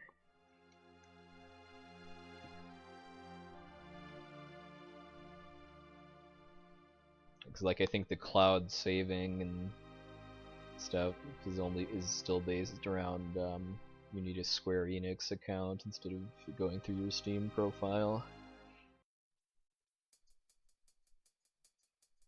Fuzzy Pickles!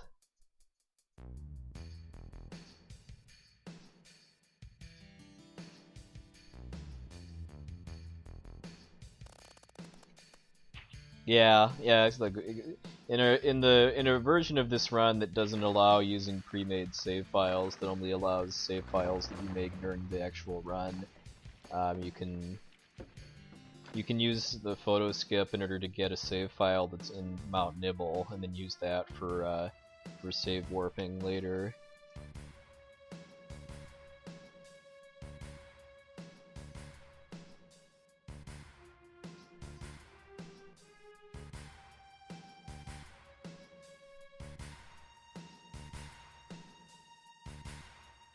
So probably should get a battle on this screen somewhere. You do not need to mod the PC version for music. This Square Enix and Steam version already has the good music. Oh, nice! That doesn't actually happen very often, that the enemies beat out Sephiroth, and I was able to run away before Sephiroth's turn. So I saved a couple seconds there. I think in Kynos' route there's no fights at all in the flashback. He forces one right at the end of Midgar. It's a preemptive.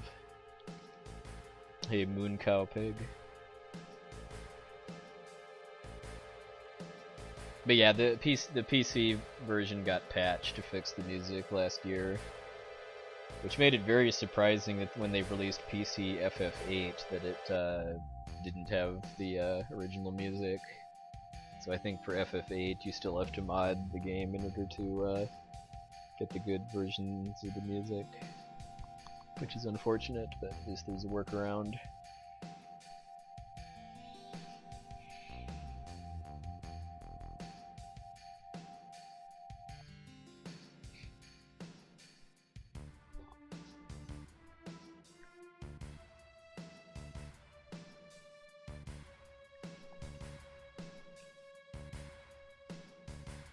Hey, Mike.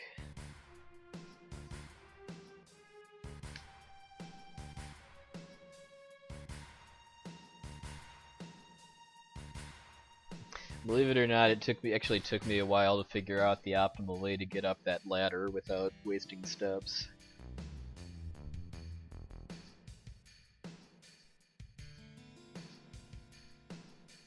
As far as I know, there's still no official patch for the music for Steam FF8.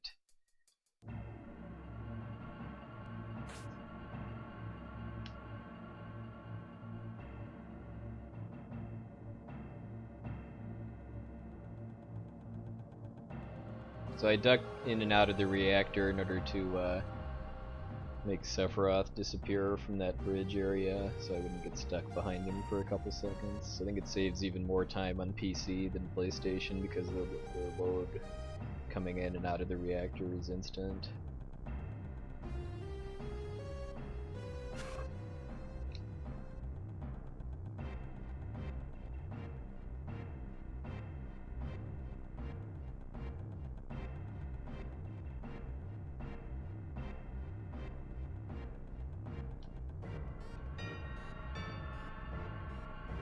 Yeah, I mean, I'm not aware of any actual gameplay differences in FF8. Like, I think Steam. Well, actually, I thought I remember saying that the Sorceress's boss battle that's near the end of the game is harder on Steam because it's based. I guess it's based on the Japanese version of that fight, which is. I think they either have more HP or just higher stats in general, but I think other than that, it's the same game. Like, it has Junction Exchange, which is something that was added to the English PlayStation release.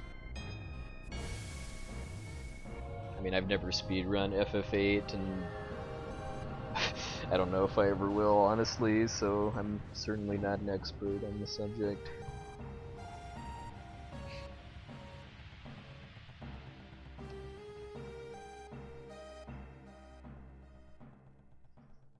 I think Dreambaum did a couple very casual PC FF8 runs where he'd replaced a lot of the music with remixes.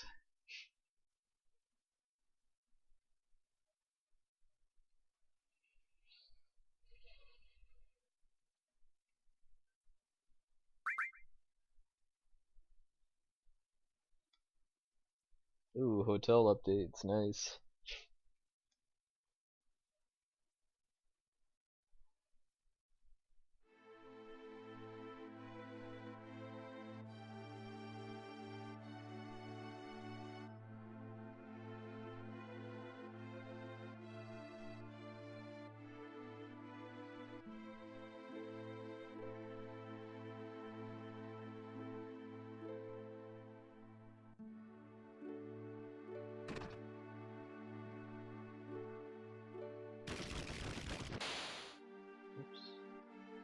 Yeah, I know leg.com has done some hacking of this game, so I would definitely trust what he has to say on the matter.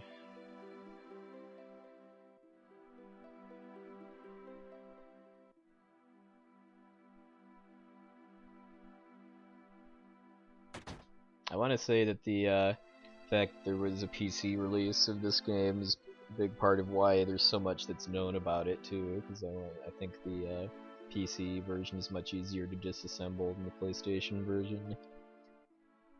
As far as like getting exact enemy AI scripts and just lots of other mechanics details.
Almost done with the flashback.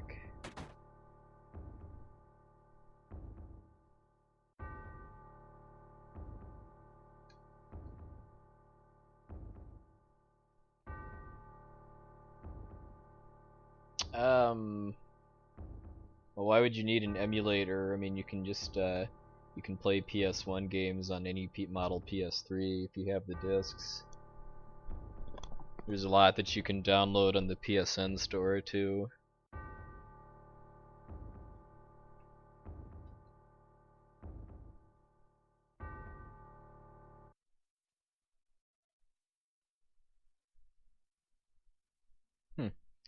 You know that you know what, that must be new to PC actually, that the bell tolling music just cuts out for a bit before Sephiroth's theme starts after he says I'm going to see Mother in Norman Bates fashion. I think yeah, that definitely makes the scene all the creepier if you ask me.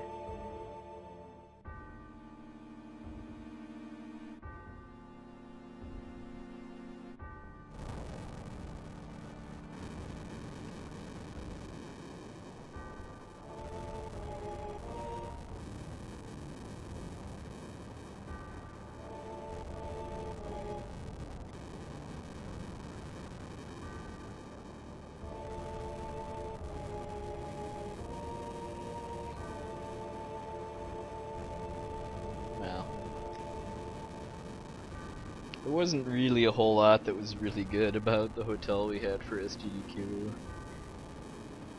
I mean, I don't think there was a whole lot that we could have honestly done to know that in advance, so it's just kind of a hindsight is 2020 thing, if you ask me.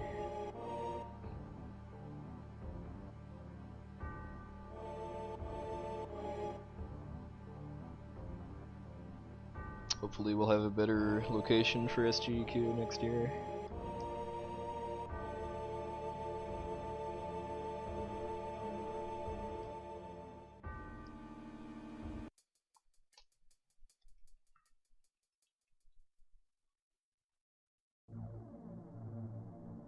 Oops. Welcome, I Get Killed. Glad to have you here.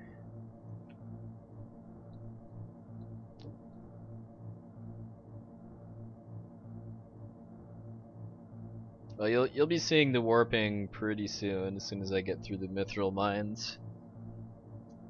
The short version is that there's a storage glitch that lets me warp to the location of other save files that I have on my PC.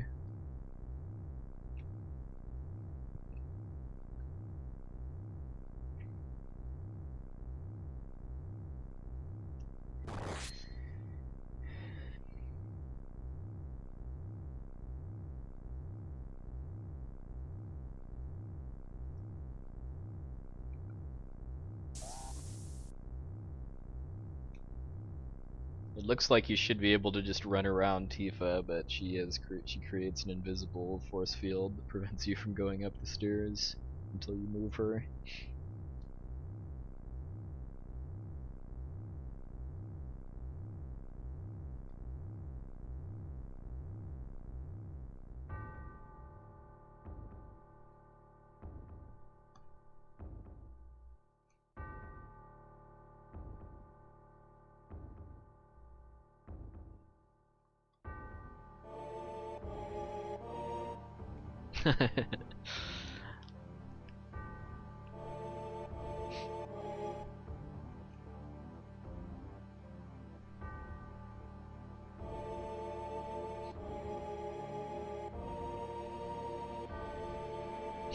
I think Essentia had the best hotel wrap up post where she just said, "Haha, I stayed at a different hotel and I got free breakfast even."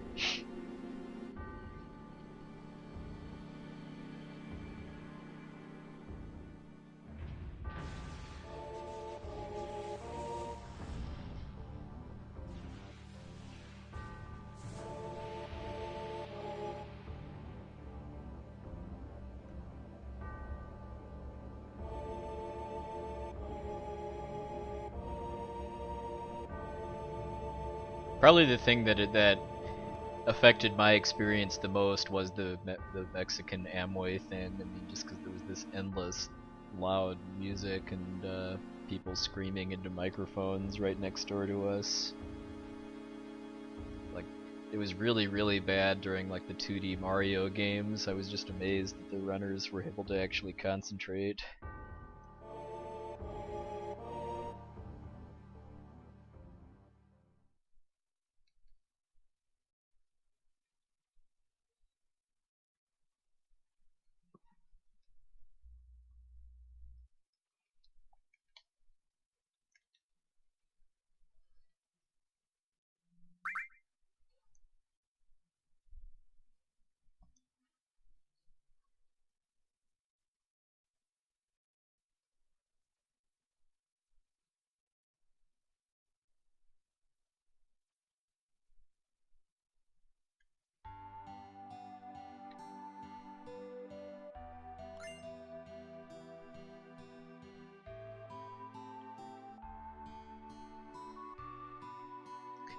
bit of shopping I need to do before being on my way.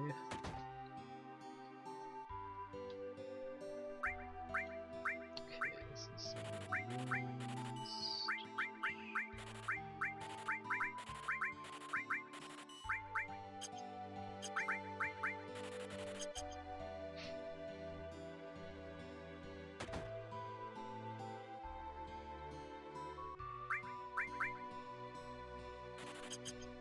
I have even more Phoenix Downs this time since I got an ether from the Domino password instead of something else.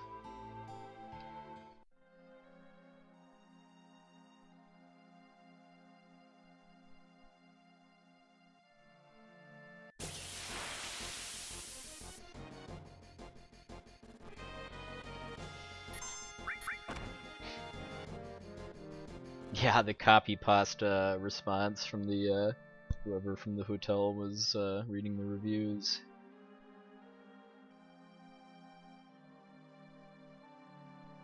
Alright.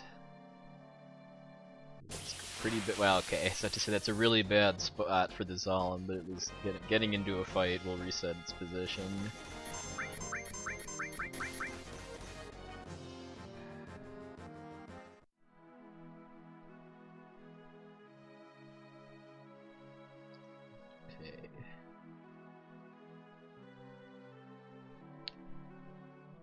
So I'm kind of exploiting a loophole in its AI where I can get it to kind of forget where I am and lose track of me.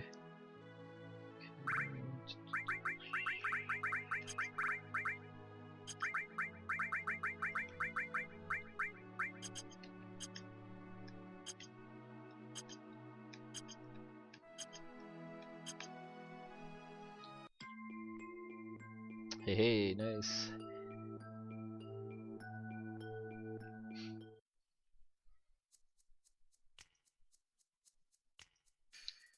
It's probably just from more optimized shopping than anything else, because I think my Zalem skip was a little better last night.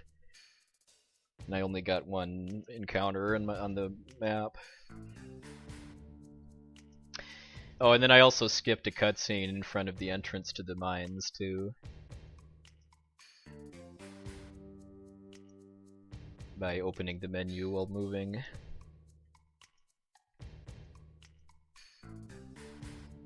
Yeah, Kirby's last name is Master.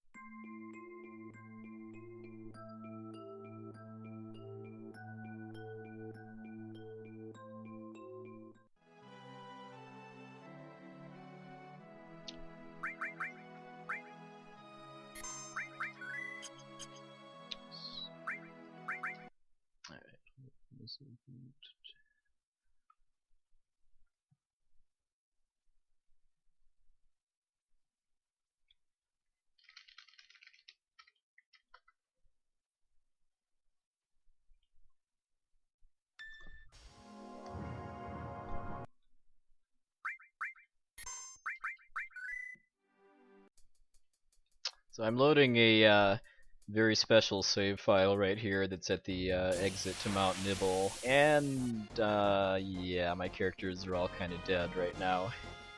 Whoops.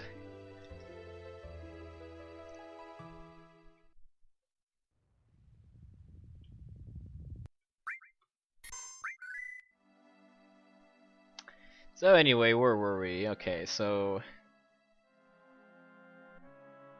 need to get a battle on the world map here.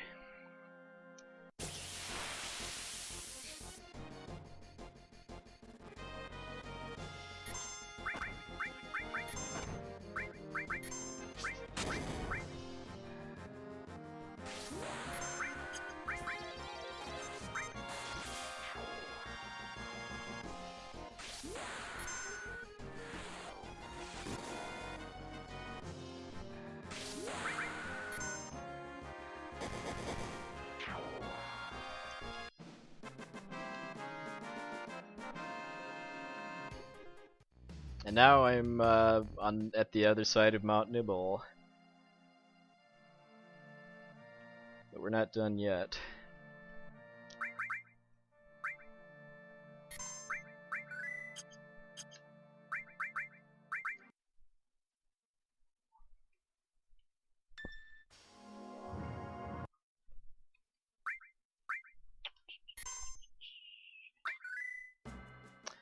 So now I'm loading a file that's at the that's in the northern crater at the end of the game. And yeah, I'm dead here too.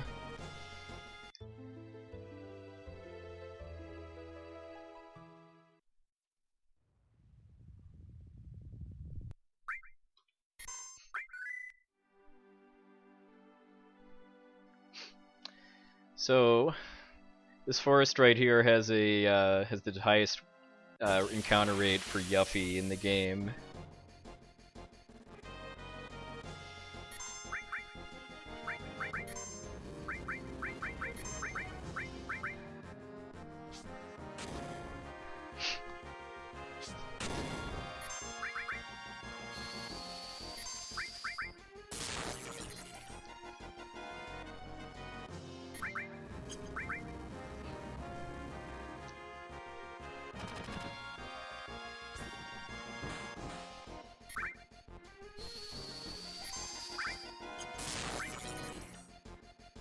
Wow, I really should have saved more grenades.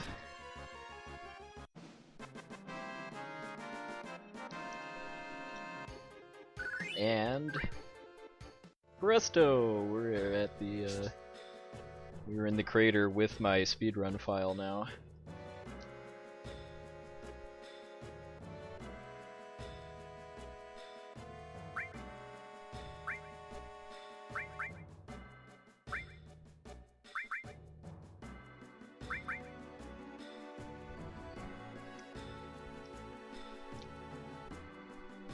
That's Invisible Kate Sith.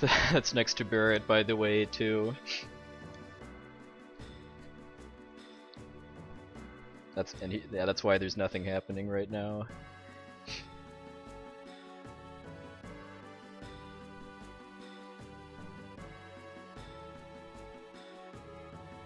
Yeah, I had to game over with a file in the location I want to warp to.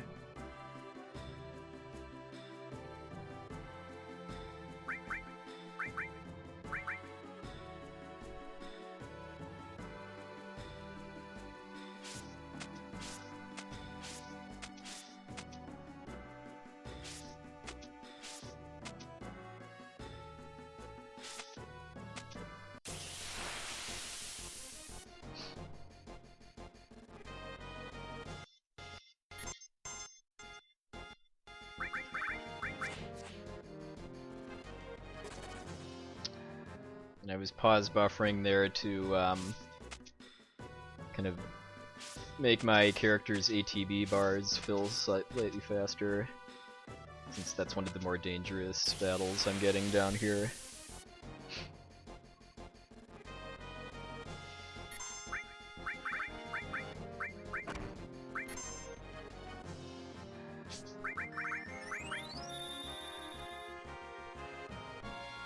Okay, Mythril.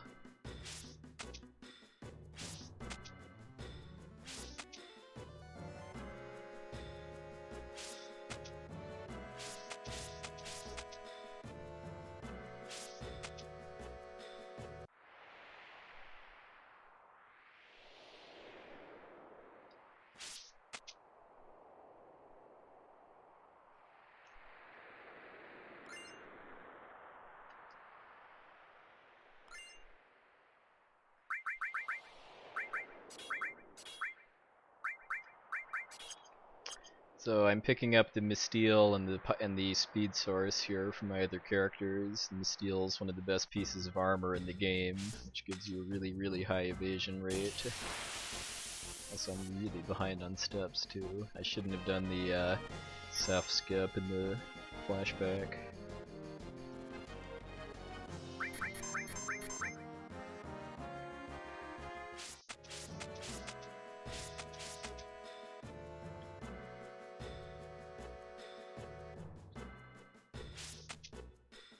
This is something that'll come with practice, though, along with possible rerouting.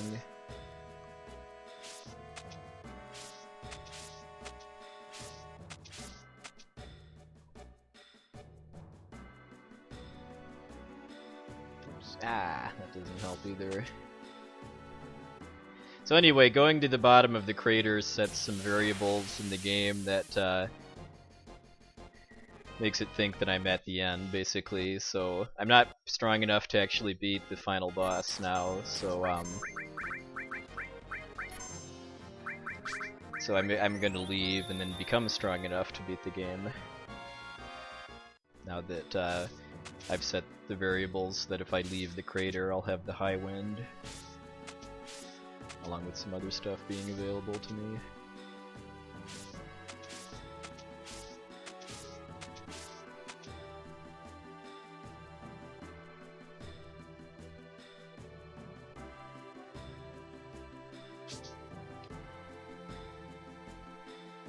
Hey, Dutch.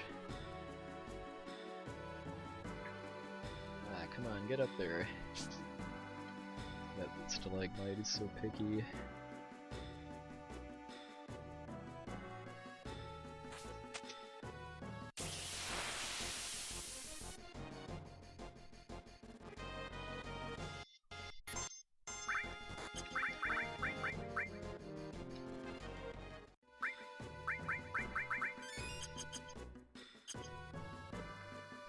Yeah, I'm really far off the step route now,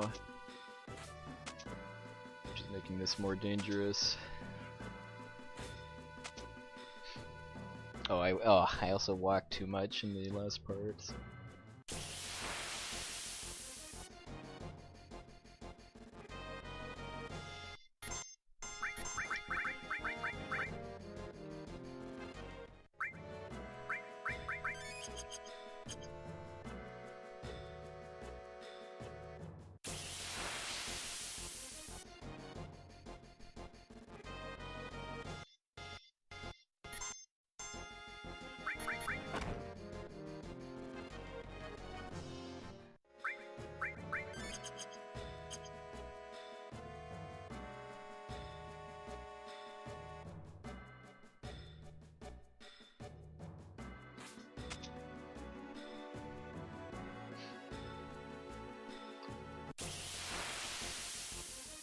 Oh, just run straight left. Okay, I was doing up and left.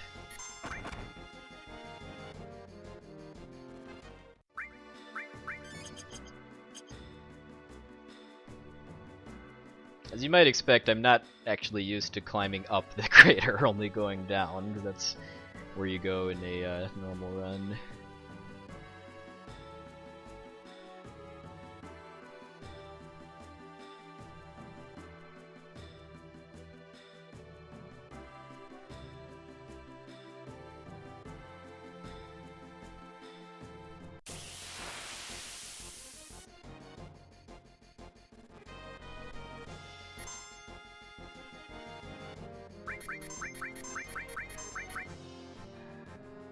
Okay, this is the least scary fight in the crater.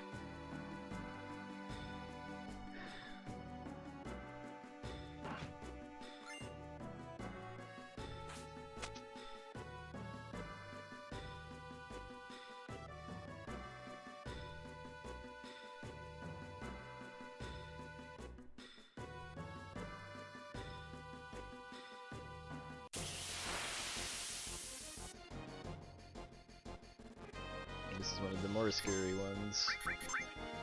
Alright.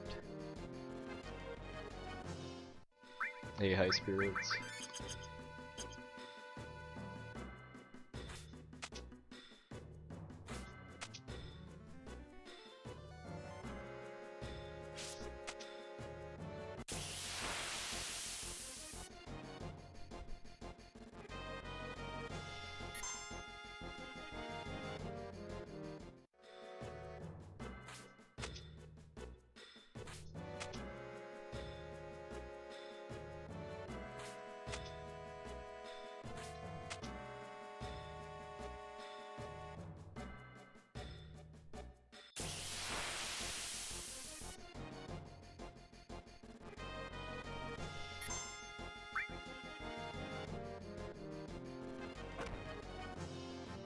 3 yeah, I really need to get better at the step count route for this place.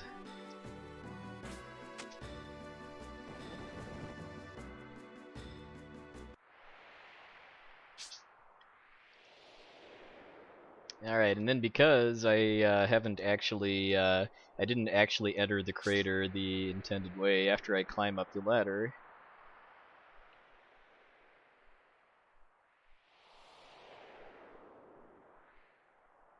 It gets rolled down. Thank you, Mr. Airship Pilot.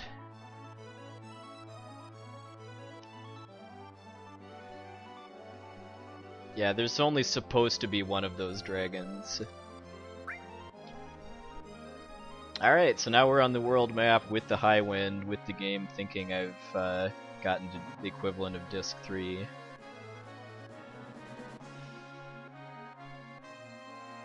So, next order of business is to get some better, well, I guess specifically a better weapon.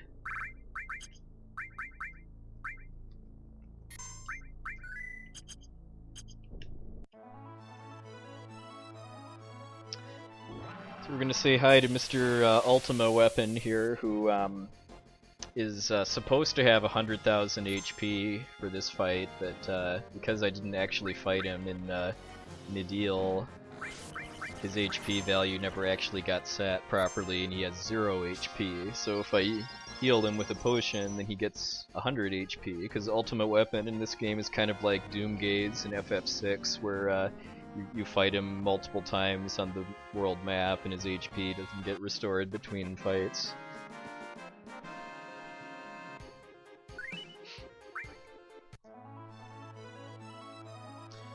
So now that Ultima Weapon has 100 HP, I can actually go kill him.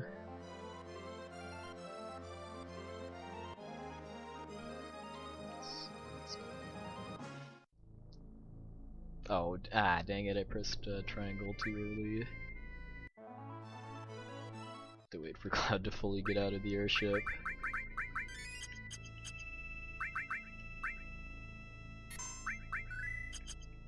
Unfortunately, there's a bit of there's some RNG with this as far as like whether I can actually beat him or not, which is why I'm saving.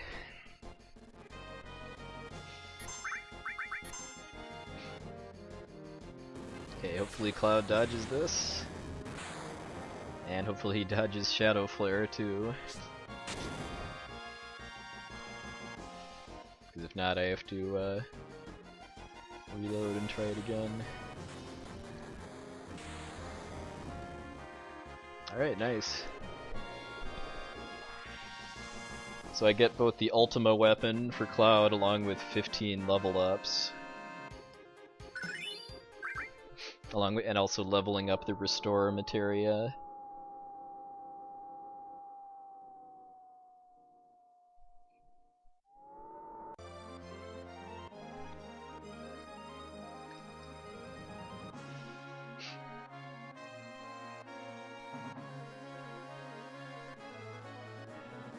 I need the Cure 2 spell as part of the strategy for safer Sephiroth.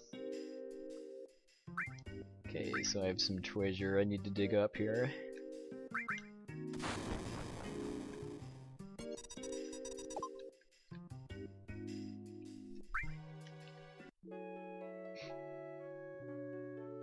It's basically because the power of the Ultima Weapon is tied to Cloud's HP, so I need a way to heal. So I got me a handy dandy mop here.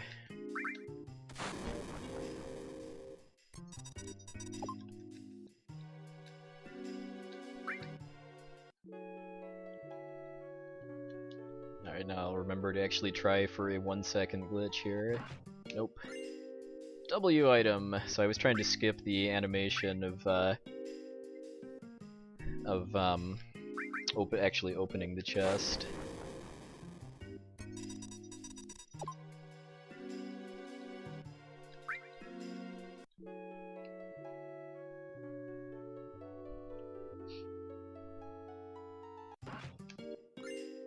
Alright, and I should have done this just beforehand to save some steps. Okay, so I should do this beforehand. Alright, so sell them up. The bronze bangle.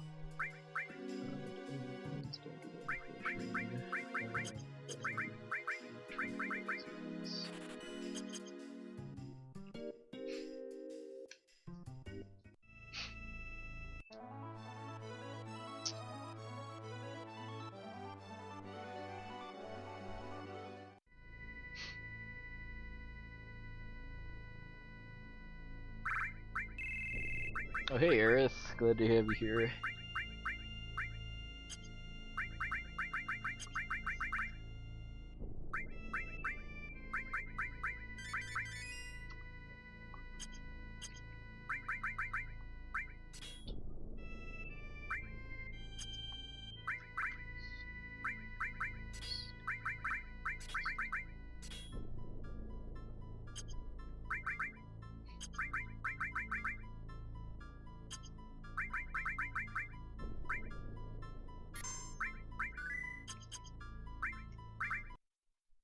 Then I'm resetting here for random battle manipulation.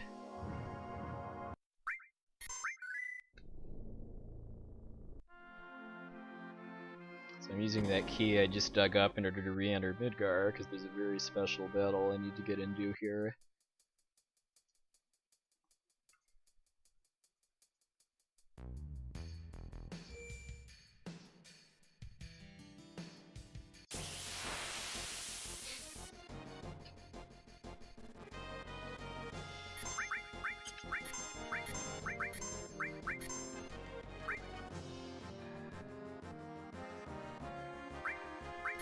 That's not what I wanted.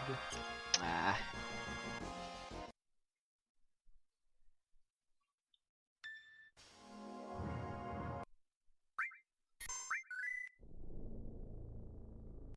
Unfortunately, this is probably the RNG heaviest part of the run, just because I'm basically setting up a duplication glitch here that's got about a 50% chance to succeed in each attempt. A lot of people are familiar with the W item duplication glitch, I'm sure, which is where with the W item material you can duplicate consumable items. But what I'm doing here is I'm actually going to be using the glitch to duplicate some sources too.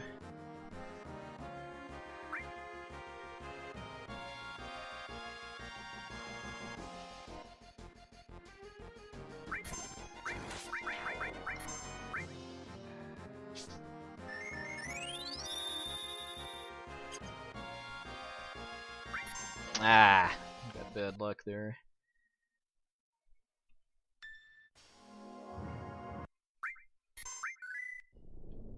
This wasn't really that good in my run last night either. I think I had at least like 4 resets.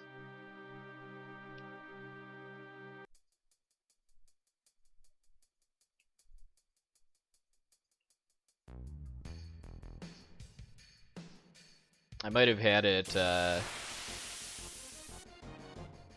first time though, although I derped on the menuing.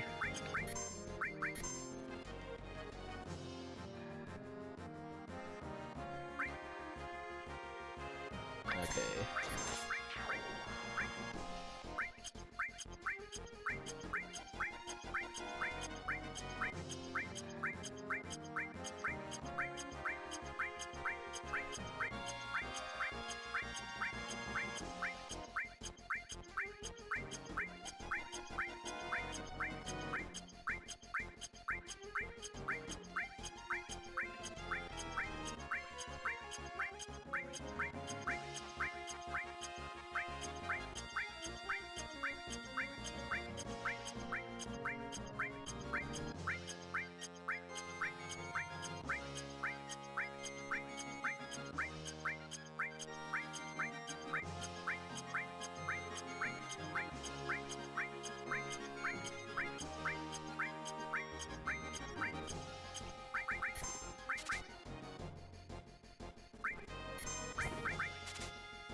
Alright, so In order to be able to finish the game, I need to get basically a full stack of power sources and 2 stacks of speed sources.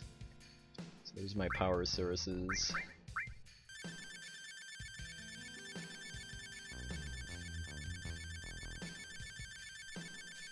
I use a controller to play. I'm using a PlayStation 2 controller with a USB adapter.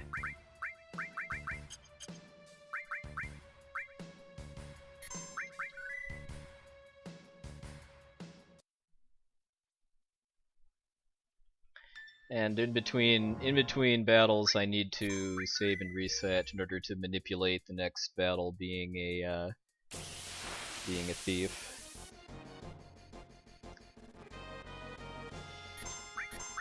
With probably speed drinks you were seeing.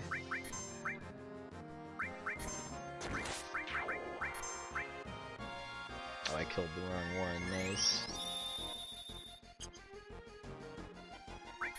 Yeah, that was a derp on my part.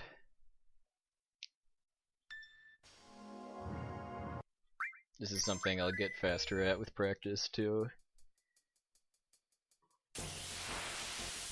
Steroids and speed.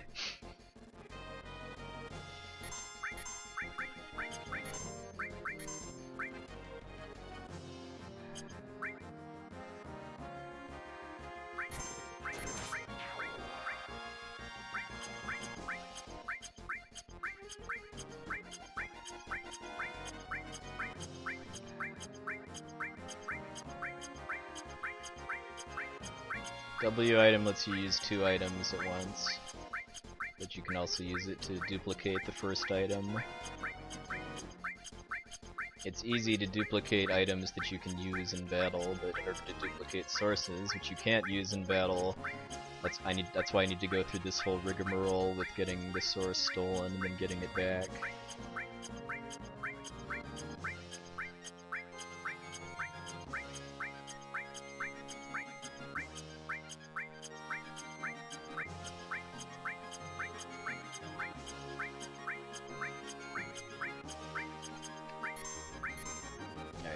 That he's running away. Oops, well actually you know what I do, because I need a speed drink in order to set up the glitch again. That's unfortunate. It's gonna make doing the next one a little more annoying, because then I need to steal a speed drink before... Well, I can steal the speed drink before while I'm waiting for them to steal from me, so that's okay.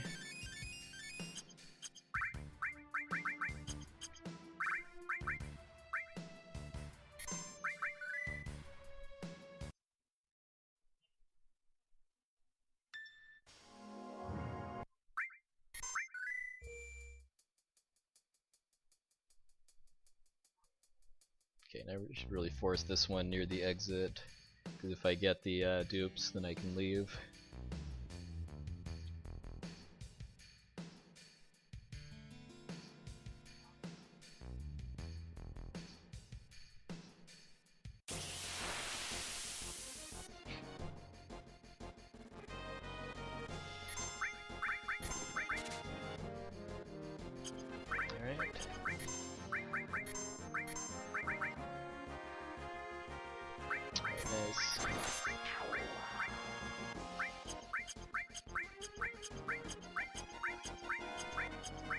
This is the last one, too.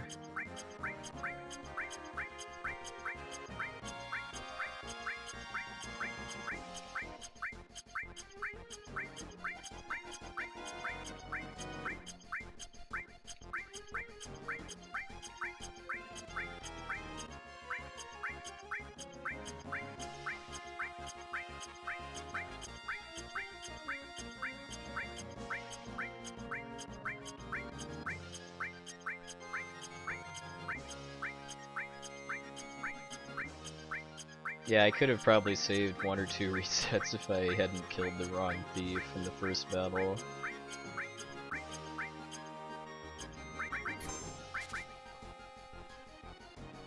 Oh, and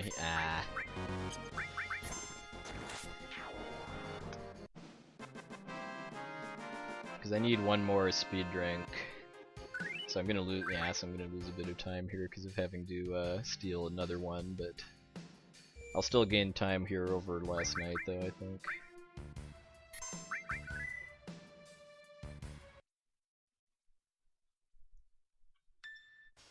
Because those other speed drinks I was stealing was just to be able to set up the next duplication glitch, but now I need one in order to actually use in the final battles.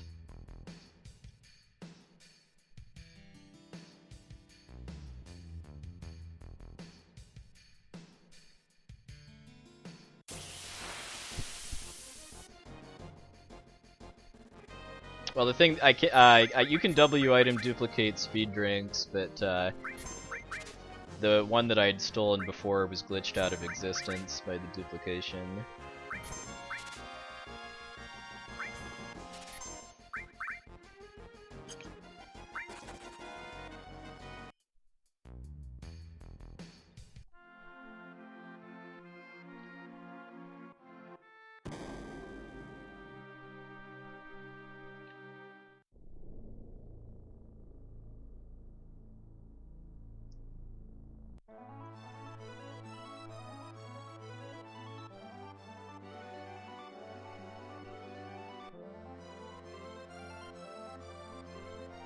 Okay, last bit of business here to get some to get a spider web, which is an item that casts slow when you use it. Speed drink casts haste, and to get the death blow materia.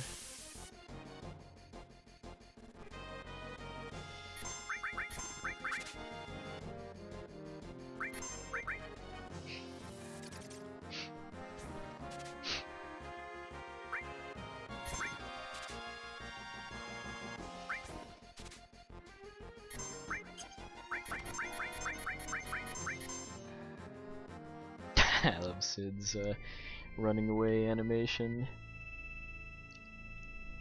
Alright.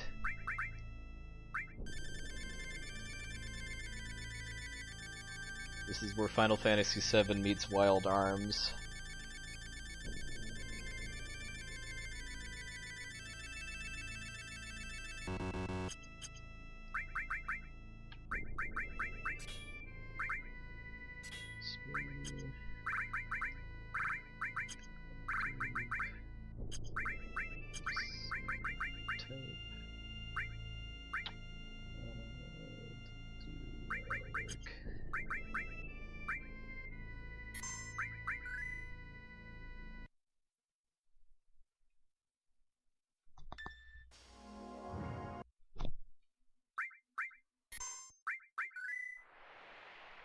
Okay, then I'm gonna do one more round of Yuffie Warping here to get back into the crater, because I could just get back, because with my speedrun file I could just get back into the high wind and go to the crater and go back down here, but why bother doing that when I can just Yuffie Warp directly to the bottom of the crater? Oh, and the reason why the file names are really special in these files is because they were made on the Japanese version, because they carry over fine to the English version, but the names don't really translate very well. Okay, so I guess I am gonna lose time here, I think. Well, actually, you know what? I think I don't remember when I hit that split. Actually, I think it was it might have been when I did the save and reload. Oops, I was thinking of doing it when I did the second Yuffie Warp, but yeah.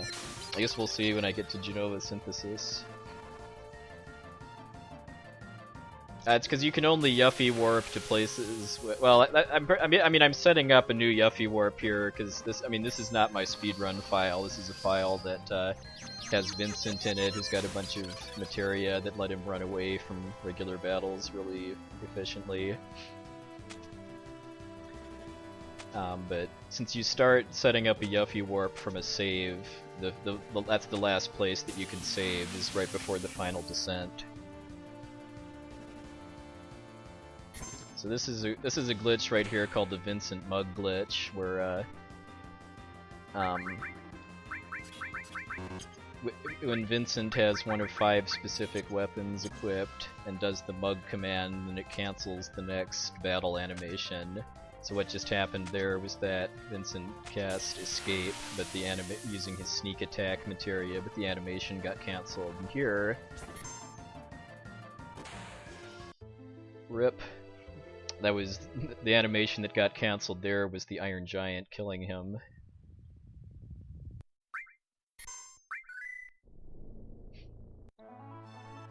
Alright, so I'm going back to my speedrun file now, and then encountering Yuffie. And then that's gonna send me to a very, very magical place.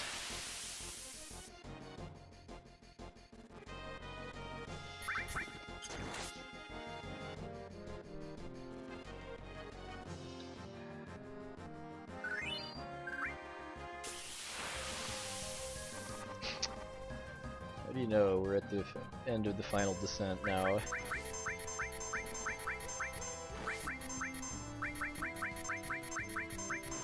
I'm getting pretty bad runaway luck too. Oh yeah, and because of the side effect of Yuffie Warping too, is that the FMVs are in a very unusual state. It's the game's loading the wrong FMVs basically, because the background for a lot of parts of the end game is FMV.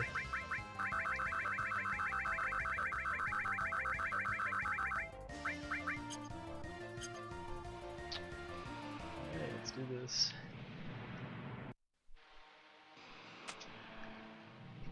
Hey Genova, how's it going?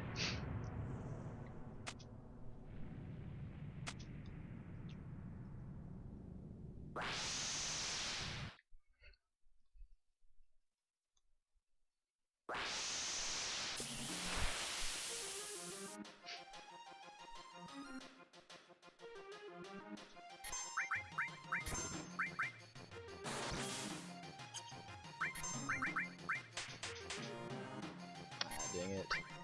That's kind of bad, actually.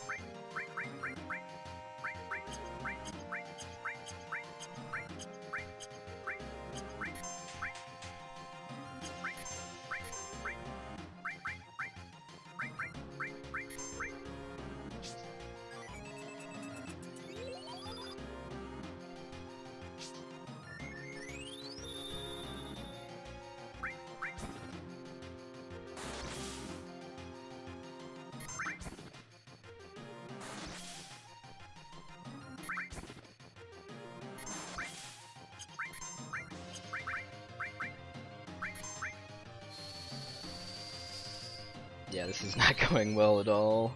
I'm still gonna win though.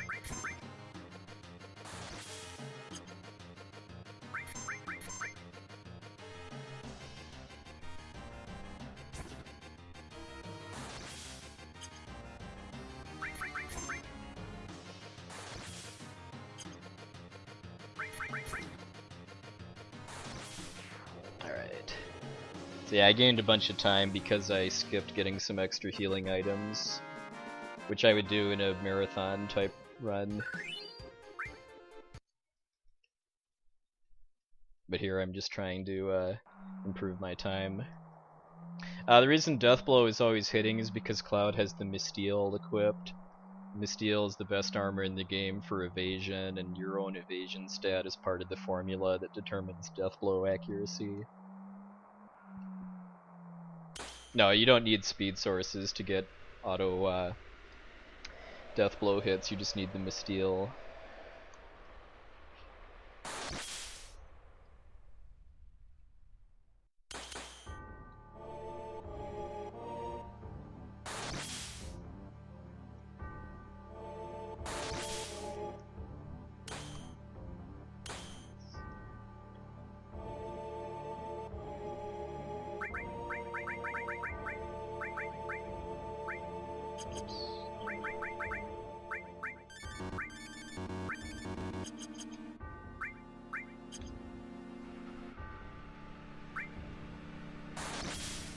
So again, the wrong FMVs are loading. Yeah. I'm in kind of a bad situation now because of not having extra healing items and having lost my sadness status, which reduces damage because of Genova killing both of them. But, well, and the Iron Giant killing Sid too, but let's see what happens.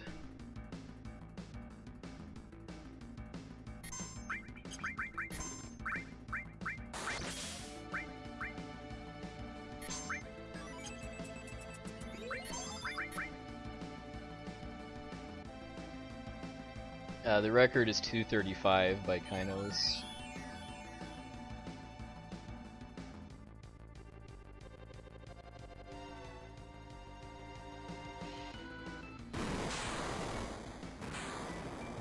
Okay, good. If that had hit him, that would have been bad, just because he wouldn't have died, but but losing HP makes the Ultima weapon do less damage. Because every character's ultimate weapon has a attack bonus that's based on something, and for Cloud it's based on his HP relative to his max. Okay, good Bizarro fight.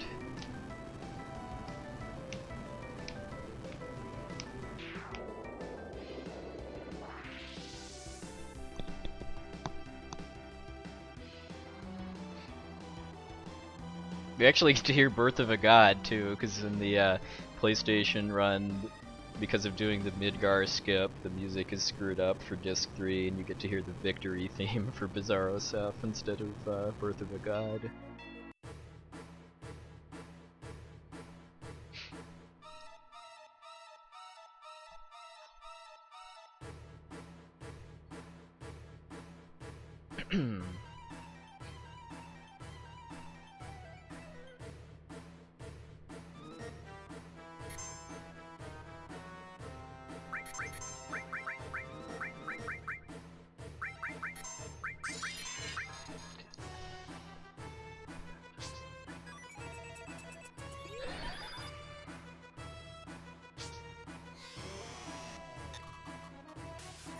Okay.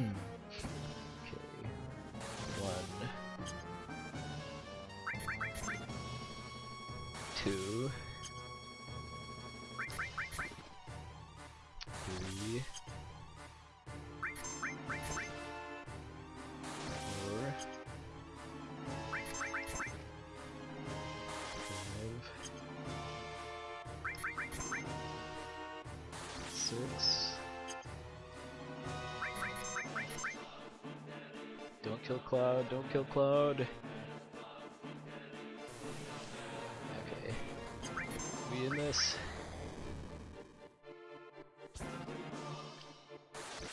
7. 8. 9. 10. 11.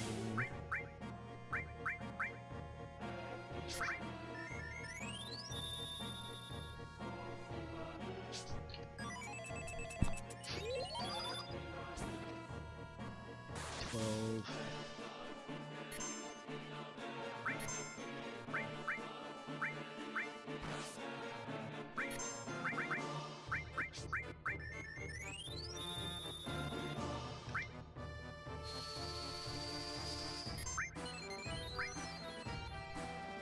'I have to heal him so that his Ultima weapon actually hurts. And GG! Alright, so that should be a new PB by probably about 45 seconds. So well, I was hoping to get sub 250, but that's gonna take some attempts just because of the RNG factor and well, and needing to get better at the step count and route for the crater too. So the main random factor for safer Seph is who Shadow Flare targets, because like XeroKynos was saying earlier, if he'd have killed Cloud with these strats, it would have been over then. I mean, I could have bought extra healing items to make it so that I could have recovered from it, but since I'm just going to improve my PB here, I didn't do that.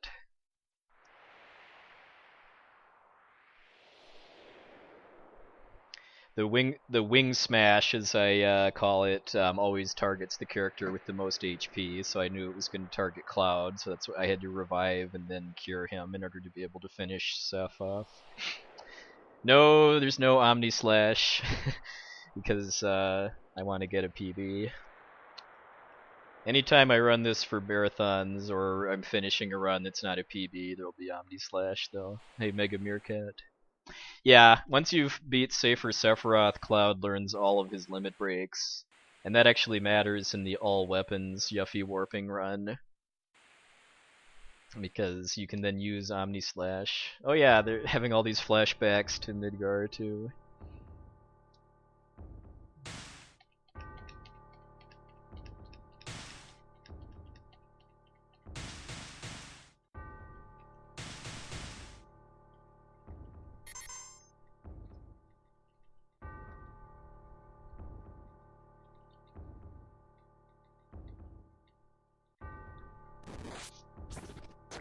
Alright, 253.30. Okay, I think I gained time on Bizarro Sephiroth.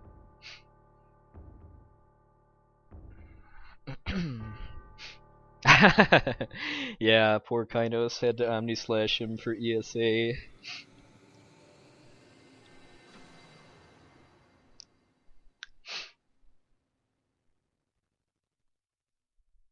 Yeah. As far as getting a sub 250, well, or just improving it, period, I mean, there's definitely time to be saved in Midgar from various factors. A lot of time to be saved in the crater, with having fewer encounters and more preemptives.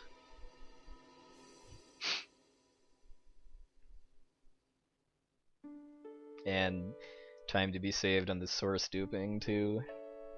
You'd almost think this was only my second run of this category, with how much time can be saved.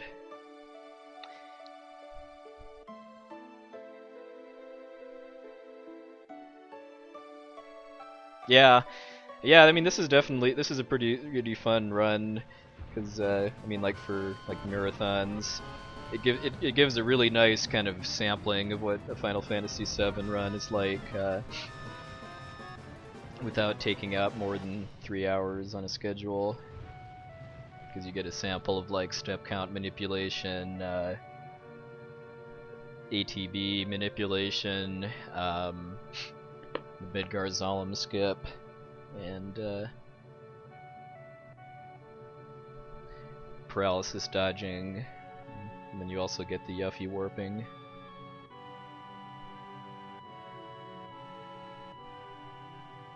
Yeah, the glitch that makes this run possible wasn't known.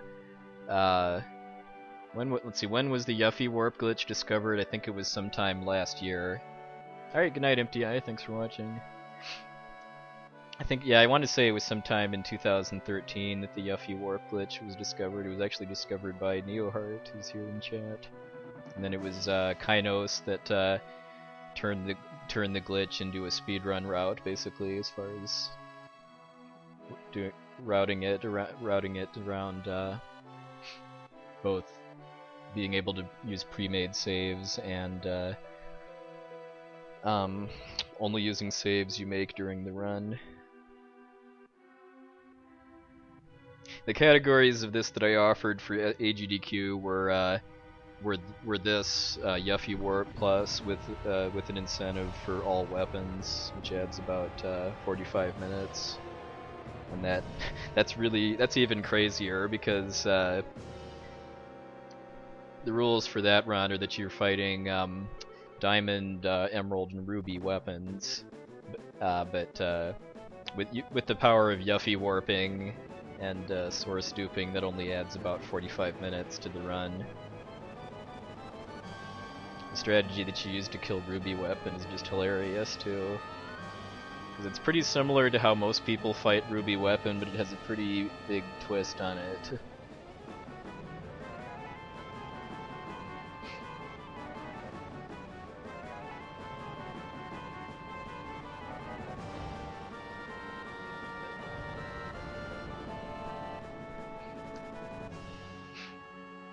Yeah, because I figured that because this Yuffie. Oh, and then the other category I offered was single segment on PC for faster loading times. So that run doesn't use Yuffie Warping at all.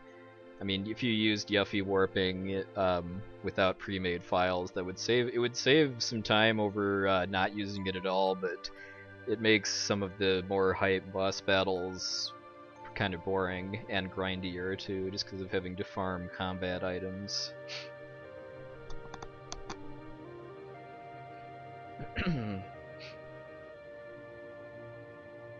So if they decide that they want this game and that they don't want to have like the super glitchy version, I'd rather just kind of go all the way and do a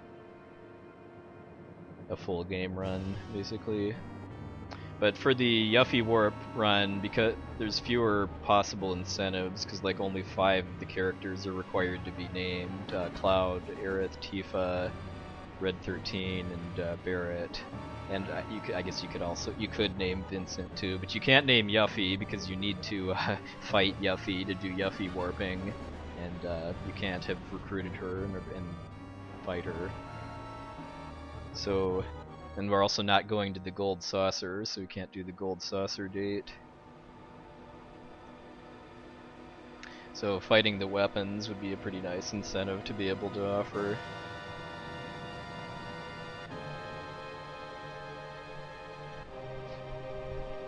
Oh, I mean, I'd be ecstatic if this game was accepted, period. I mean, if the Yuffie Warp run is accepted too, that would mean like an extra 4 hours that could be given to like another RPG like Final Fantasy IV, which also made first round cuts.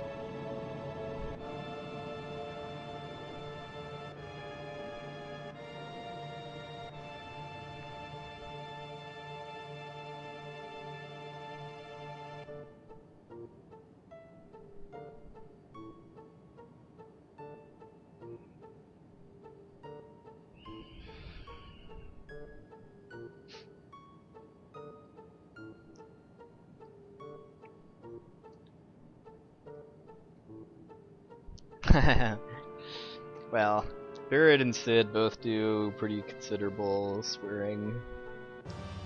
Sid's is bad enough that it has to actually be censored too.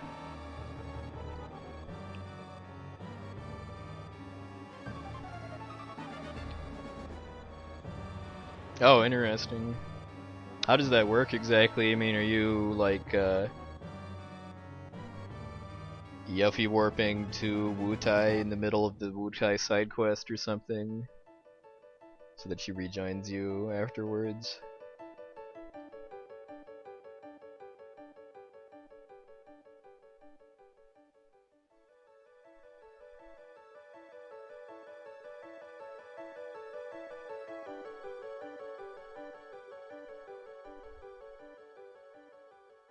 Yeah, this is a new PB, so I'll highlight it.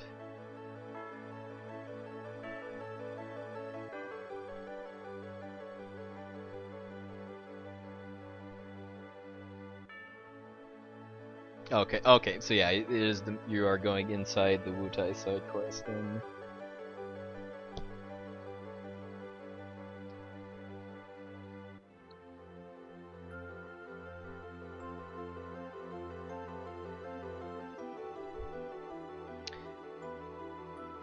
Yeah, thanks for watching, everybody. Please hit the follow button if you haven't already.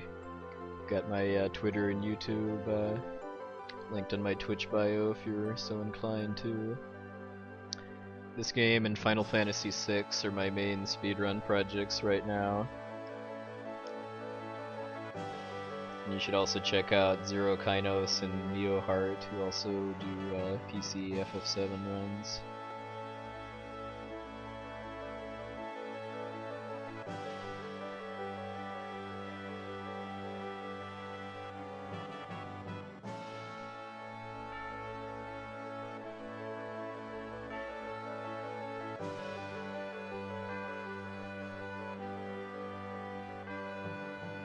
Thanks, Kirby.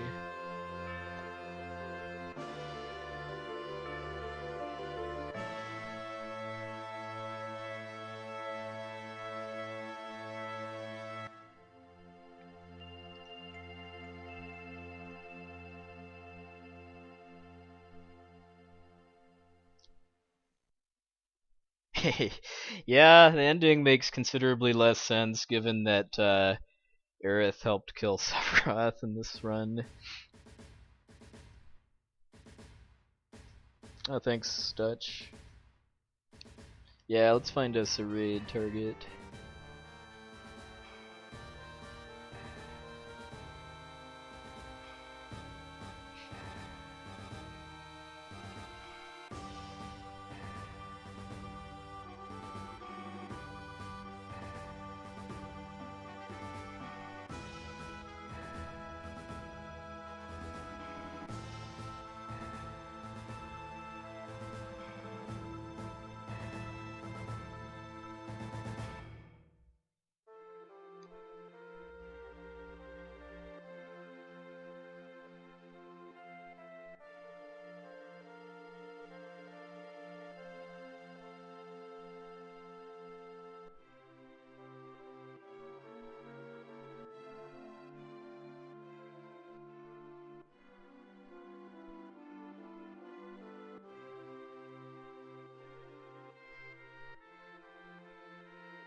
You'll see the 500 years later part.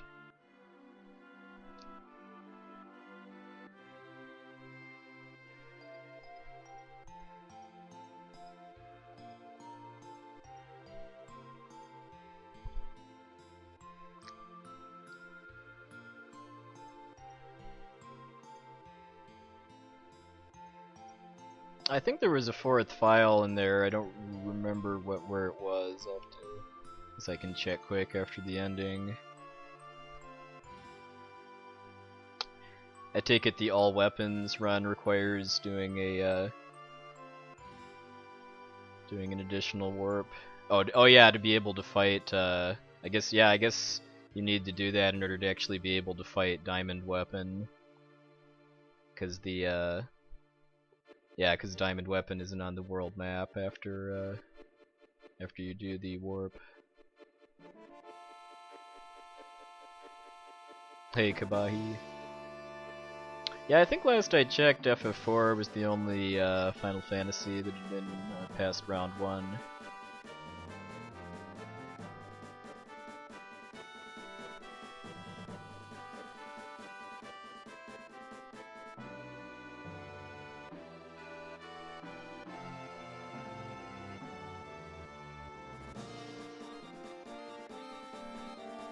Oh, forgetting Yuffie.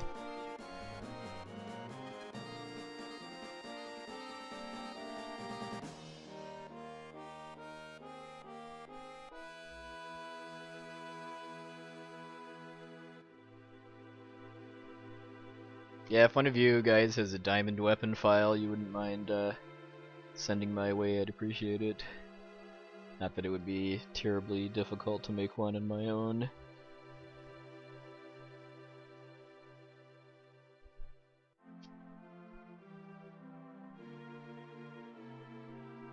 Oh, thank you, Dullahan.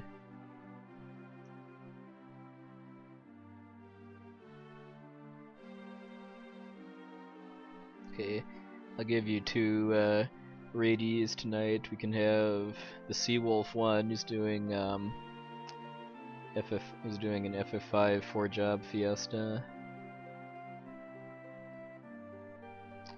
But if you'd rather stick with speedrunning,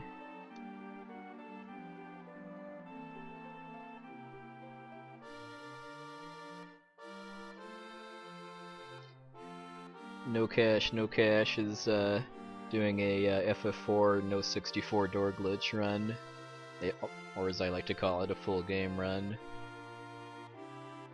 And let's see, raid message. What's a good raid message? I usually need to start thinking about this in advance to actually think of a good raid message.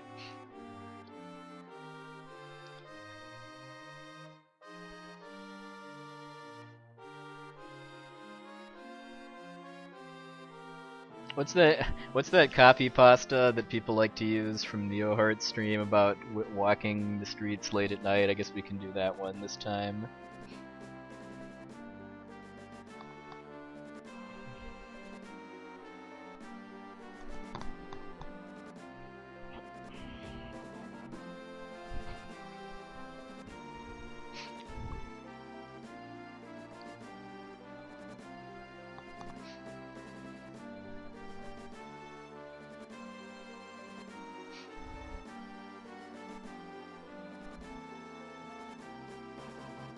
There we go. What Elf Shot just said. That'll be our raid message.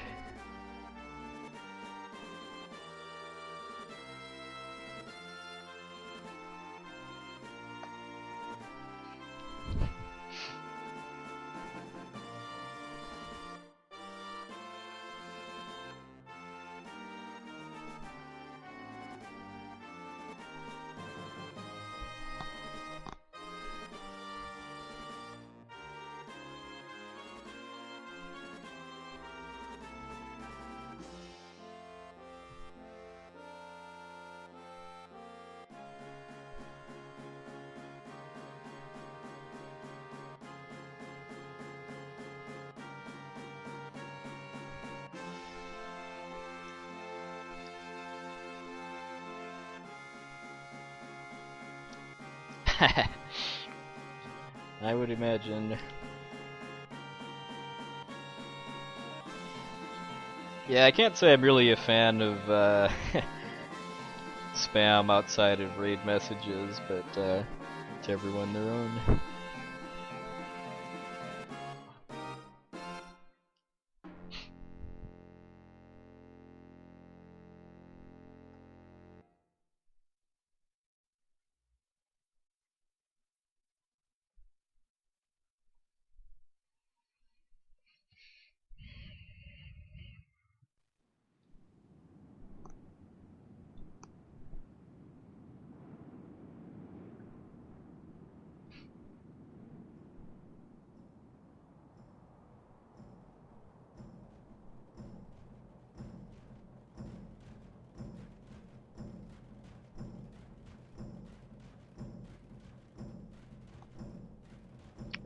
I hope he's starting a new run. He looks like he just reset.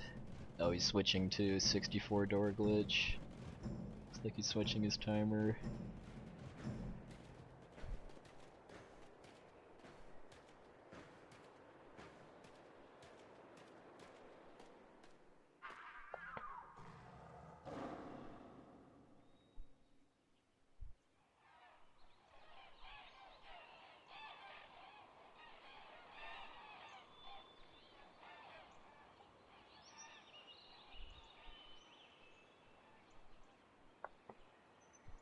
Ah, okay. So yeah, switching to 64.